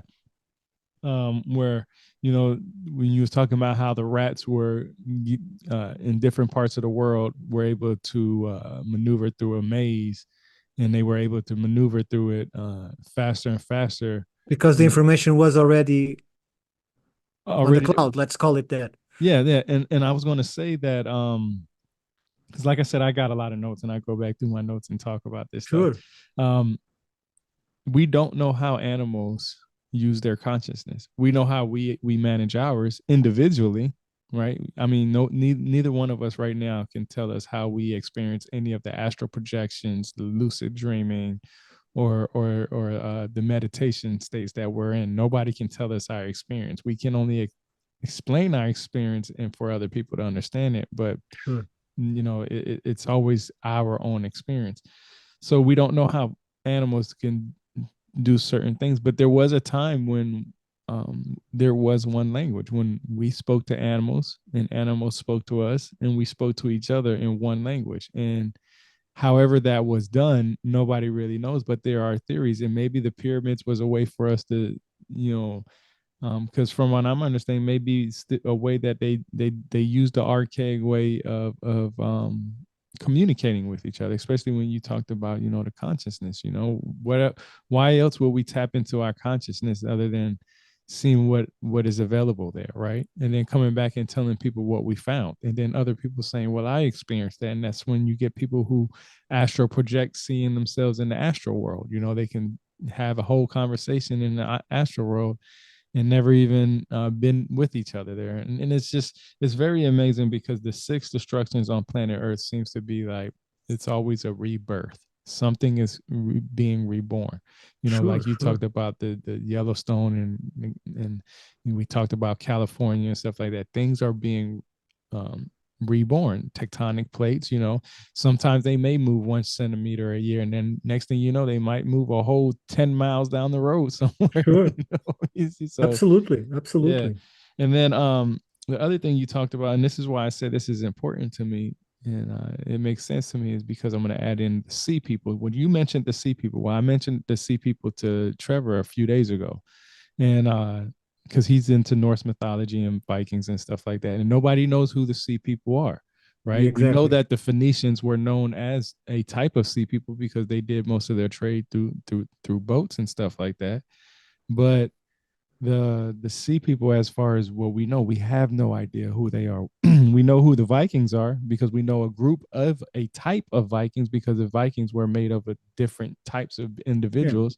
Viking is a wrong name, but yes, it's the exactly. one. I don't they like are that. Nords. They are Nords. Yeah, I don't like that word either. I don't understand why people use that word either. Viking is just the people that goes on expedition. It's not the nation. It's just those that go on expedition. Exactly, and that's why I say so many Vikings, because everybody says Vikings. When you say Norse, a lot of times some people would tell me. But the sea people are directly related. Whoever they are directly related to one of these cataclysms. Yeah, and that's why I'm saying, because they lost their homes. They were just left with the boats, and they were from place to place, taking everything they have, because only the bad ones will survive, if you notice, because the good ones will be staying by the way. So when you reach to the point that only those that are there to pillage, to rob, to murder, to destroy, to burn to the ground are the ones that remain, and those are the ones that attacked most of the Mediterranean cities and destroyed them to the ground and moved on, because they were not interested in conquering or staying in the land. They're just interested in destroying, which is curious on its own.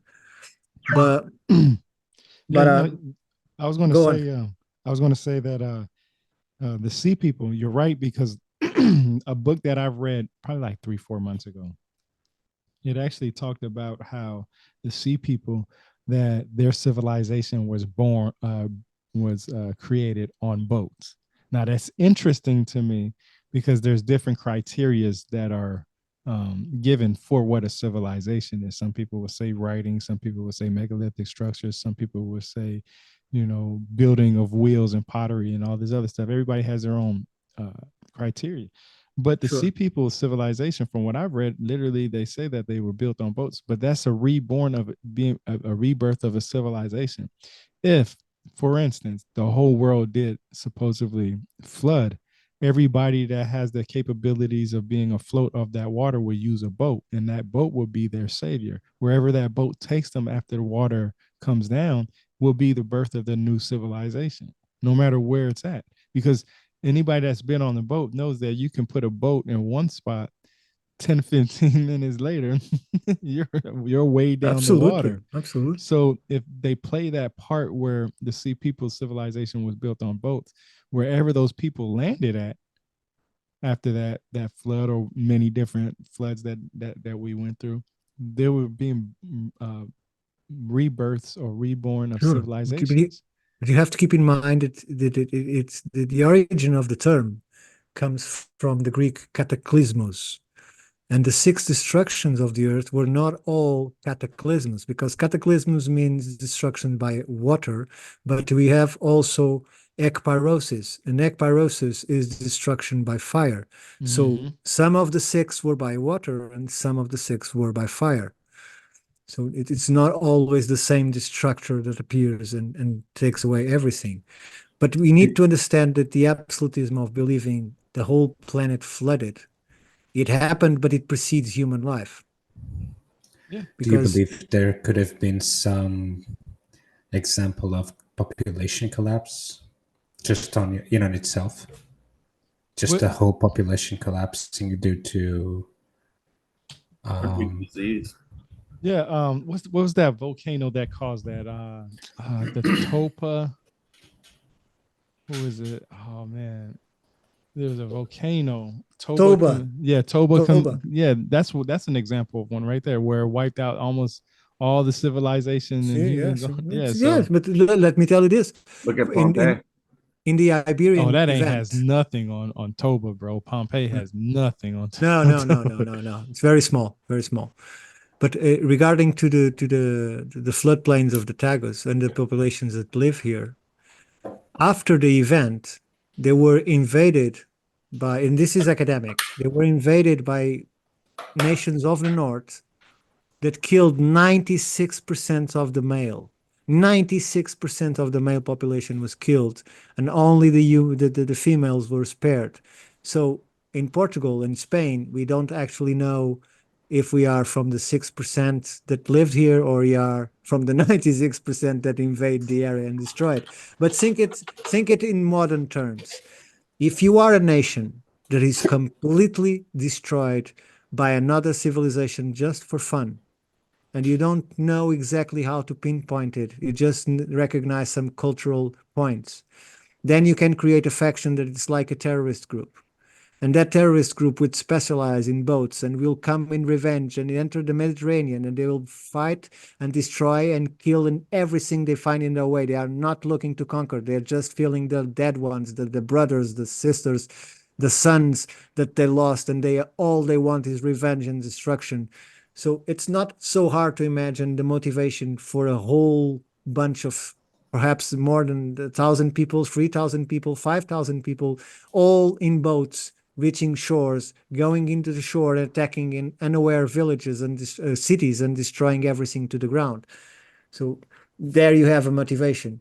If you add that to climate destruction, with invasion, with starvation, with all of that, you can create a motivation for the creation of a sea people that might be various groups of communities that were destroyed and then gathered in just pillage and destruction, as any terrorist group that is mind worked in order to believe that the others are actually the enemy. Because let's imagine, if you are a Palestinian and you are completely innocent, and this can be done to Israelites, to everyone you want, you apply it to anyone, but it's just for people to understand.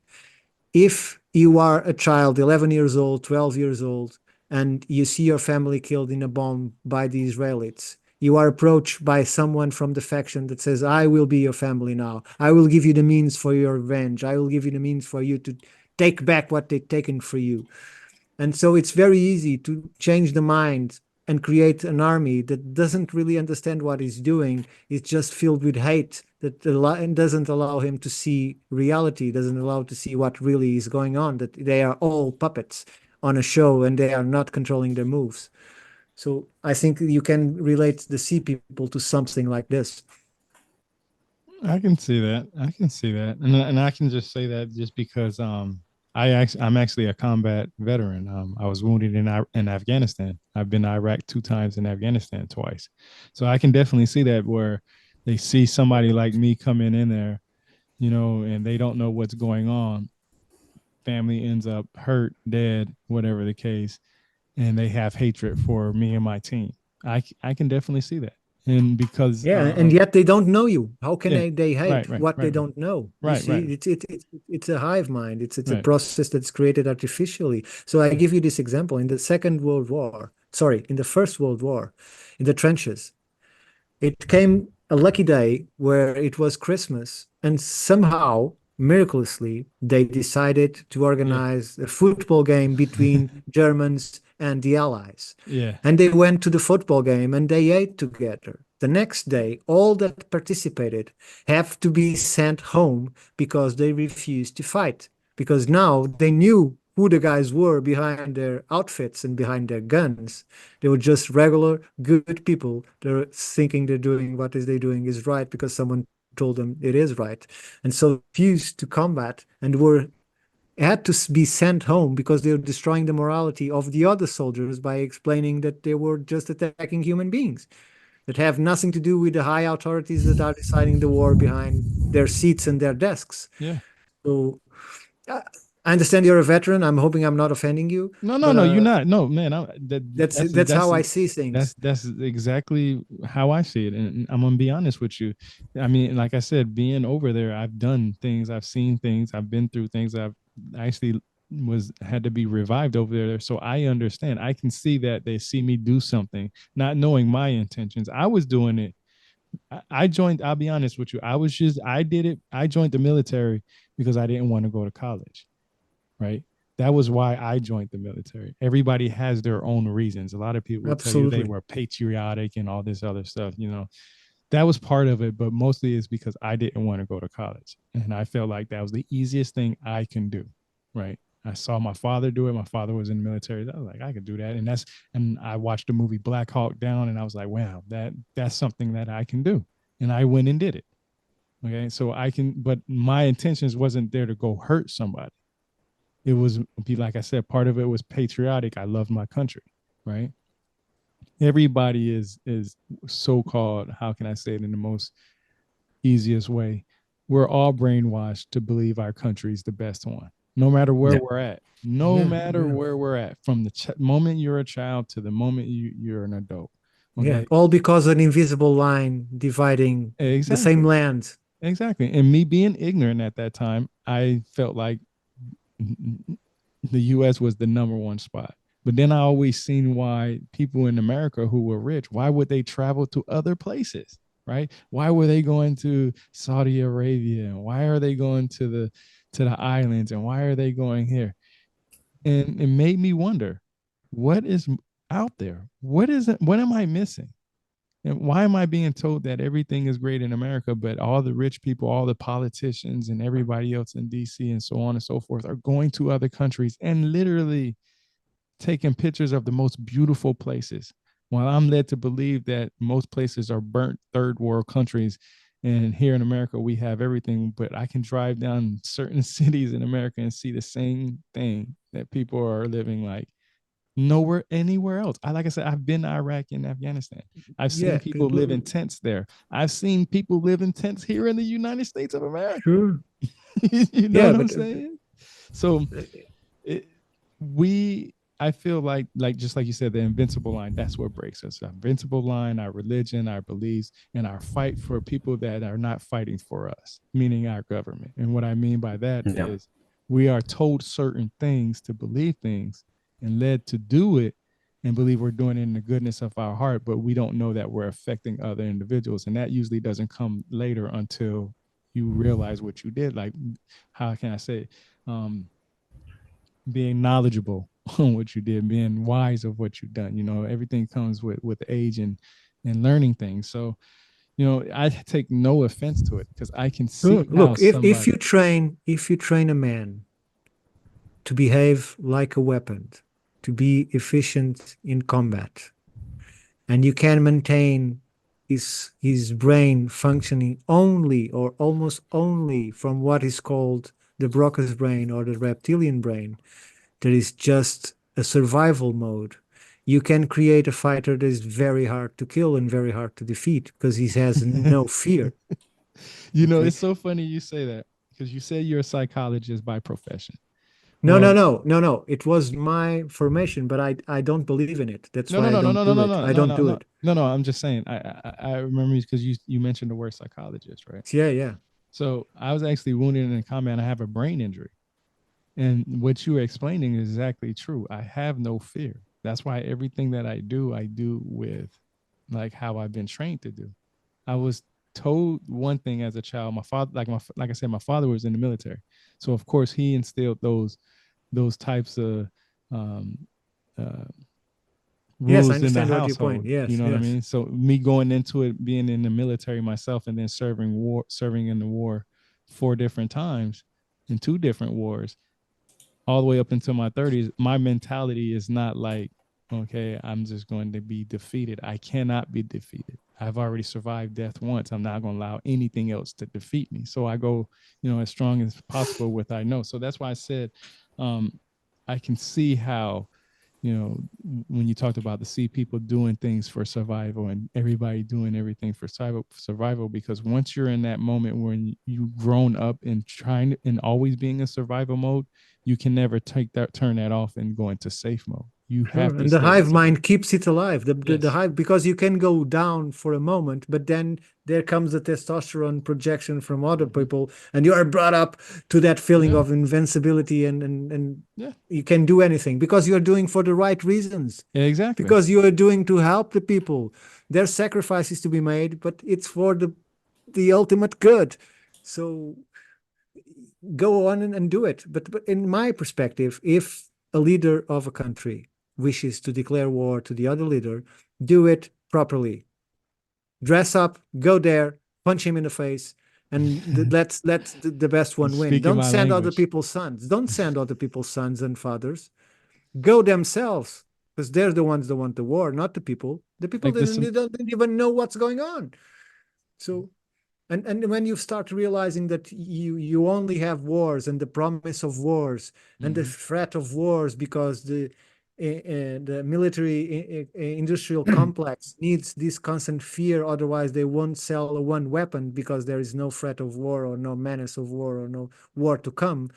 So you see how it's simple to create this geopolitical state where constant fear and constant promise of wars allows countries to spend money they don't have, buying stuff they don't need, in order to keep this military industrial complex producing weapons, missiles, tanks, cars, planes, and that's the main interest. There's no other reason to create wars because everything can be settled. This is a gigantic planet. There's no Yeah. need for anyone to be starving. There's no need to anyone to don't have water. There's no need for anyone to don't have a house.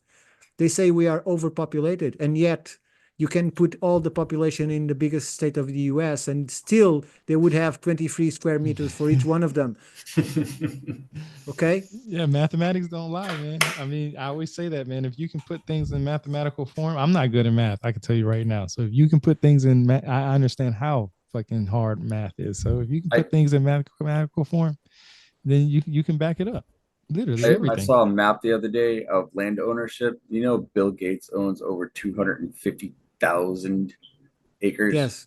He converted the whole COVID money Yeah. into land. He's the largest land owner in the planet. And Yep. we could put people on that land, and especially like the government operations where they're like deserted areas where we could put amenities of like searching for water or whatever like necessities out there. We could be building out on that, and like the closer I can understand protection of the national forest, but there's areas surrounding the national forest that could be built upon as well. So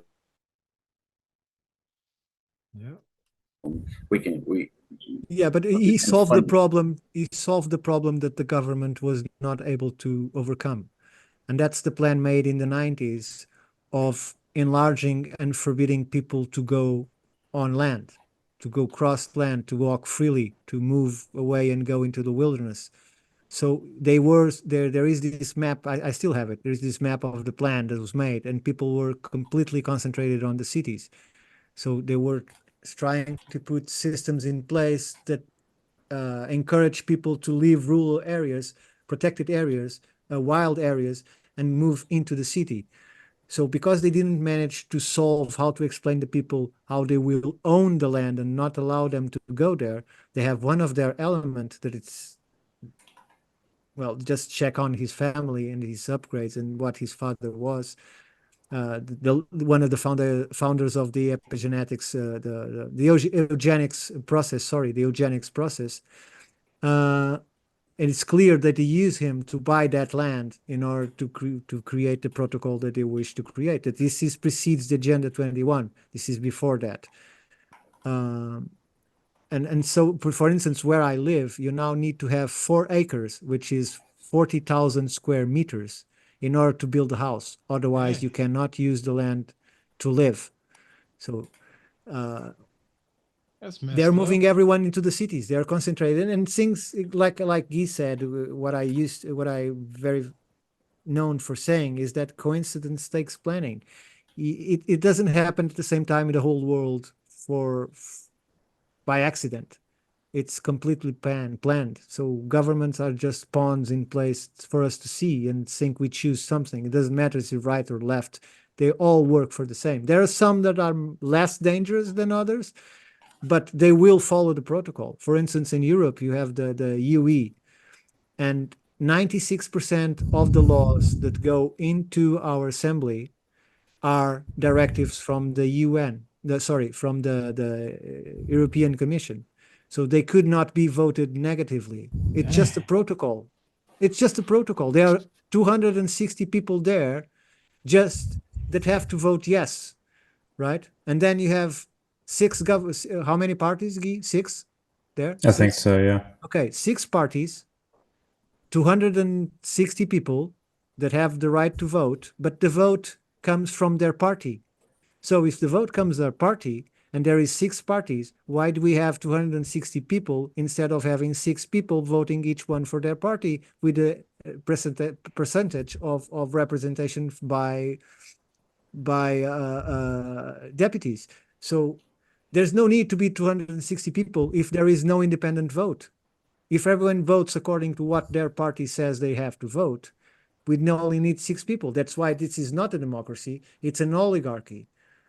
But people are fooled by these semantics and by these words and by clever movements of movie, of music, of all areas of knowledge and science that make us believe everything that appears on television and false doctors tells us.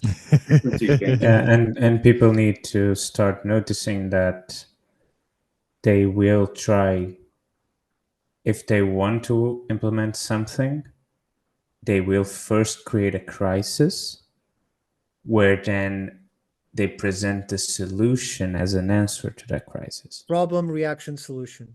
Yeah. Problem, reaction, and then you said solution. Yeah, that's the name. It's tagged by David Icke. I like that. 30 years ago. 30 years ago. He was explaining everything that is going on now. Problem, reaction, and then solution. Yeah. So, for instance, in the 1940s, there was a document asked to a commission in America asking what would it take so that we can take liberties from people, change the constitution, and limited their movements, and people would thank us for doing it. Not only agree, but thank us for doing so. And there is 3 things that the committee of more than 200 people came as an answer. The first one was the sinking of a large passenger ship. The Titanic. The second one, exactly. The second one was the destruction of a building by a plane. The World Trade Centers. Exactly. And the third one was the terrorist fear caused by activists in Europe. And you have England, Spain, bombs all over the place, and so on public transportation. You're talking So about this what's is happening now. it is no, what happened then? Oh, Because okay. you have bombs on the subway, we Well, have bombs on that's still buses. happening now. That's what I'm saying. It's still happening now. No, but now it's for a different reason. Yeah. Now it's just to keep the fear and motivate soldiers to enlist and go and fight this war against Russia. Yeah, because that's where you get the patriots from. That's where you get the people who are patriotic. Exactly. You create anger and you get a reaction from the public because and the algorithms helps with that too. A lot of people don't understand that is that what you see on your end, on your algorithm, now imagine it on the other side and what other people see and so on and so forth. Because think about it, like I said, I've been to Iraq and Afghanistan. Okay. Just imagine how many children were watching on their news stations, their local news stations, that American planes were coming in bombing their places, and how that put that picture. You were there. That's what I'm saying. That's what I'm saying is that how do you justify what happened in Fallujah and Fallujah? You can't. The only thing you can say is that there were terrorists there. That's all that you can say. That's the only thing that they say. But there were terrorists in Saudi Arabia. There were terrorists. I mean, we got North Korea that's been a threat for the longest, right? That is actually building nuclear weapons, right? And then but that's another thing. Did you know that nuclear weapons no longer have the problem of radioactivity? Did you know that? I know, explain. They don't have it anymore. So they can use it at will. It's just this constant threat of nuclear weapons. It will only destroy the city. It will leave no radioactive remains. It's just a bomb right now. It's a hydrogen bomb. So it doesn't create radioactivity. It has the same impact. For instance, your friend there has the fear written in his name, right? Okay. Right. If you put that word and put water on top of that word, the crystal that will form from a single drop of that water would be quite sinister, evil-looking, non-symmetrical, and has a funny look to it. If you write love and you put the glass on top of the water, you have perfectly symmetrical crystals taken from one single drop of water from that glass. This was demonstrated by Yamamoto, a Japanese fellow, and then replicated many times in many labs all over the world. Do you know the name of this, Guy? Because I don't remember. The water, something, the way of water. Yes, something like that. So my point is, when you use such words, you're just not causing an effect on others. You are also projecting it to yourself. So you must understand that words were not considered to be something sacred and magical by chance. Words manifest reality, and we have the power to create our own reality. So we should surround ourselves with the things that we want and not with the things that we don't want. So I'm not judging. I'm just trying to say that perhaps we should see why we use the word. Words have real power. There's been quite a few reissues of the book, but the main one I find here is The Secret of Water and The Hidden Messages in Water. Yeah, it's Yamamoto, right? The name is something like that. Masaru Emoto, exactly. Well, I took a lot of notes. I got a lot of notes here. We could probably go on for another 2 hours. I just wanted to make sure that I asked this question before we end this because I don't want to forget about it. I have it blinking here in my note. This institute that you guys talk about, can you give me more on that, please? Like, give me more information on that and what it is exactly that you guys do. And go on, Guy. Sure. So mainly our strategy here is not to create a business, is not to create something that's for profit. We want to basically create an institution that facilitates learning and specific learning from new independent research. That's the main focus of us right now. Of course, we all come from different backgrounds, with the main one being alternative history and at the moment archaeoacoustics, but as the names say, we are the Institute for Natural Philosophy. We are natural philosophers, so topics from physics to philosophy to history are all welcomed, right? And currently, we have a lot of. We are in the initial phases of we have a lot of data that we'd like to share with the public. We have been creating some videos of our own, video documentaries, interviews with different people about subjects like this. So definitely, to whoever's watching, if you're interested, should go check out our YouTube channel. It's Institute for Natural Philosophy. What's the YouTube and channel? Institute for Natural Philosophy. Institute for Natural. And it's the same on X. Okay. Yeah, on X we have our ad is Natural Inst. Type that And in. I'm gonna type that in so I can go there. No, that's go ahead. Look, basically, we are focusing now on archaeoacoustics because due to our vast different backgrounds, when we say archaeoacoustics, means we are also including all other areas of knowledge, including ancient sites. Just adding the layer of archaeoacoustics on top of it, because we start realizing that it's the way to actually functionalize all there.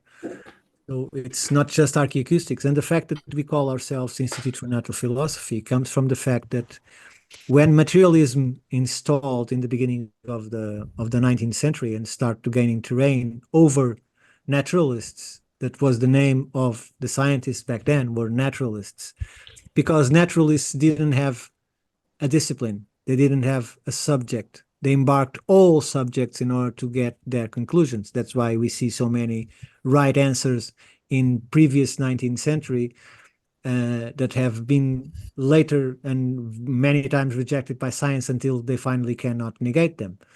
So, and we find that more recently, if you follow persons of interest like Velikovsky, you see that he was shunned violently by the media, including Carl Sagan. Mm-hmm.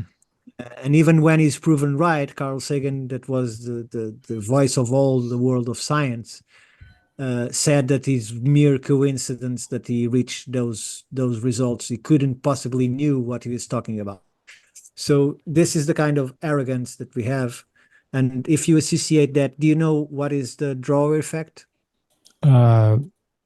Remind me. I probably Okay. do, but I just need to know what. The drawer effect is something that happens in science that shouldn't happen. It's the ability a science have legally to do 100 tests, fail 99, manage to do one, and just publish the one that succeeded and hide all the 99 failures. Yeah, I call that the 1%. Okay, so there's always going to be that 1%. That's the drawer effect. Yeah, that's what I call it. Yeah. So science, for instance, the gentleman that I just interviewed is a mathematician, a highly skilled mathematician that invented a new type of mathematical language based on geometry that can explain ancient sites, date them, see the alignments, all that kind of stuff through geometry. Okay. He presented the paper, as he was explaining to me, to several institutions to publish it. And the answers that he got back was, there is no mathematics in the ancient world because they knew not of mathematics. Therefore, your theory, no matter how right it is on paper, is wrong. The second one rejected because it was called by those that inspected it from the academic world as new mathematics that has not yet been invented. Mm-hmm. It was there in front of them on the paper, and the answer to him is that this mathematics has not yet been invented. Right. So it was rejected. So then, after perhaps more than 10 tries, he managed to publish it after being advised to remove the 140 pages relating and showing the mathematical accuracy of his calculations to countless sites that he determinedly put there to prove his theory. So he was forced to take all the ancient sites and publish the mathematics. And the mathematics were sound and were proven by peer-reviewed journals and colleagues, but they couldn't have any relation to ancient sites, which was just mathematics. So this is the world of science today. This is how we are in a carbon drought, and we are being told that we have to reduce CO levels. So because we should have 600, 800 parts per million, not 440. It's not because we raised 40 parts per million in the last 100 years that we are going to have a climate crisis. The climate crisis came from natural occurring processes that are cyclical and represent exactly what we see in the past. We are reaching to the point of the convergence of the two magnetic poles. When they have the North Pole already on Siberia, and we have the South Pole already towards New Zealand. When they finally reach the point of one getting to Indonesia and the other one reaching the middle point of between Russia and China, we will find that we will have some serious effects on Earth because animals will lose their control by magnetism. We don't know what happens to humans, that we are also tuned to certain frequencies of magnetism. So we don't know what the climate will do.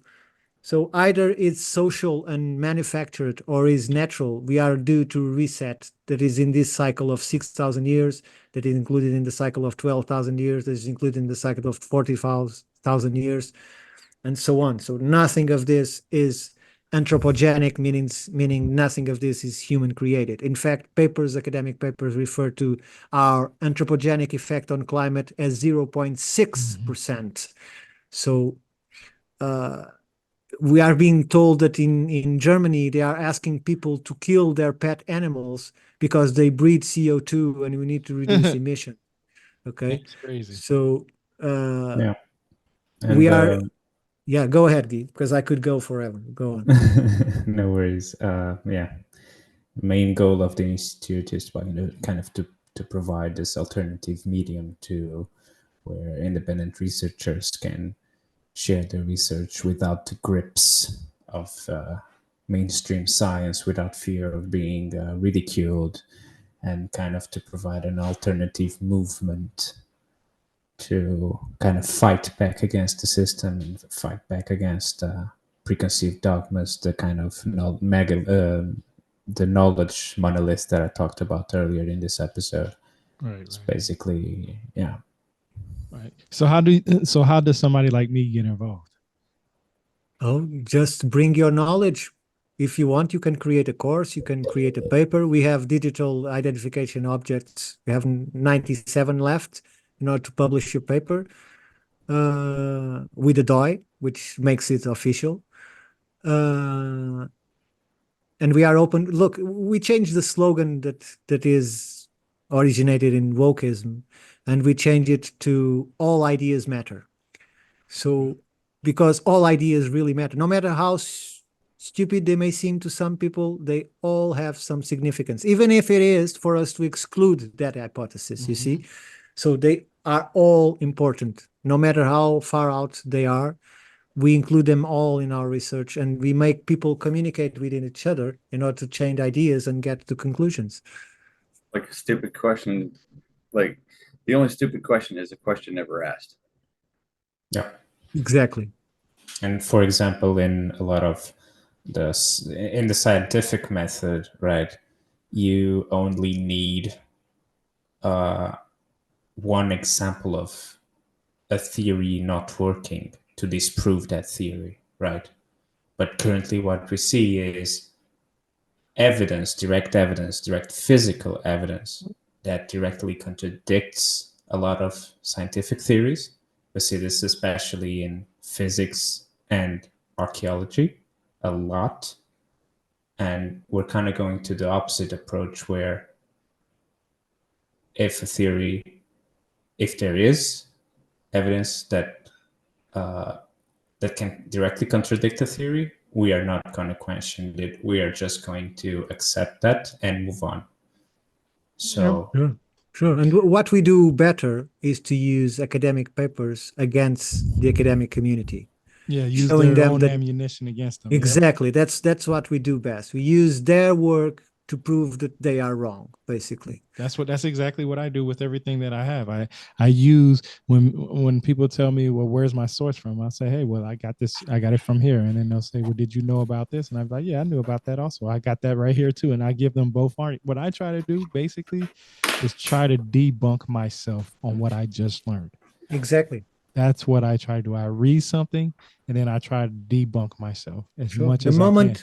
The moment we fix ourselves on only one way of explaining everything, we already failed. Yep, that's exactly what I do, bro. I literally try to debunk myself. And if I can debunk myself just a little bit, then what I just learned requires more research. If I can no longer debunk myself, then I don't no longer need to do research into that because I've already found everything that I can possibly found that I go with. Now, now debunking yourself means that you have to go outside and read arguments outside of what you just read. You can't read something that agrees with what you just read. You have to find something that goes against it and see what evidence they provide. I usually say you can only learn from those you disagree with. Yeah, that's exactly where I learn my stuff from. I try to learn everything that I possibly can from the people that I disagree with because the people that I agree with, I already know that.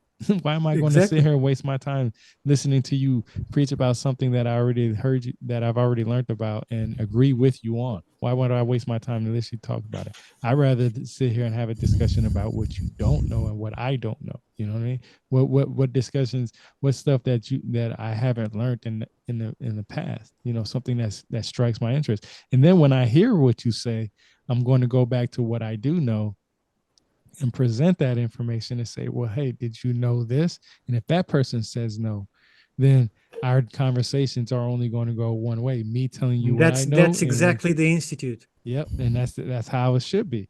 It should be me telling you what I've learned, you telling me what you've learned, and then in the next 24 to 48 hours, we do a little do a little research on it and then come back and have a discussion after that. But people, I have yet to find people that do that yet. It is always either you agree with me and we move on, or you don't agree with me and we argue. It's not, hey, I disagree with you on this and I disagree with you on that. I go back and research what you said and let's come back and have a discussion in 48 hours. Now, of course, if somebody did 10 years of research in one subject, 48 hours is not enough time for you to give an argument. But at the sense, you can get the basics of what you understand, and that person can probably present it better with you and give you more information. Oh, you'd be surprised, but yes. You'll absolutely, you'll be surprised. But the problem is, like I said, people don't want to do that because I feel what I meant is today, what you can do in 48 hours. Oh, yeah. That's what I'm saying. It does. That's what I was going to say is a lot of people don't understand that you don't have to spend 10 years researching one subject. Exactly. Most of the time, and I tell you, I've read lots of books, lots of articles, went to a lot of classes. I've done a lot of stuff.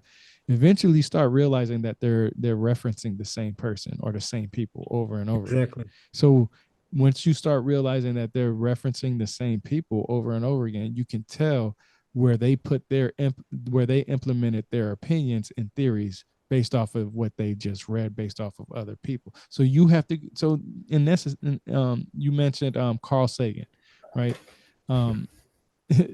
There's a lot of things that Carl Sagan said was right, and a lot of things that he said is wrong. You don't have to spend 10 years researching his material. You know, sure. But I still advise people to read it. Oh yeah. Me too. He was a mentor. His books were a mentor to me. I'm a type of person where if you give me a book, I'm going to read. That's why I asked Trevor, you know, what was his favorite book for Norse mythology? Because if somebody has a passion for something, you know, I want to know what was their favorite book to go to from that passion. Right. But what matters is what you bring to read that book. Mm-hmm. For instance, when I read that book called The Broca's Brain, that is a Carl Sagan book, I didn't realize that years after I would associate all that information and realize that it was included in the conscious process of being able to control your whole emotions and even your body if you get in certain states of emotional state that are not emotional, they are frequency states that you get to. So it requires what you learned before, to interpret it and bring it back when you get new information and you can correlate stuff. So I think knowledge becomes wisdom by correlating lots of data. Yeah.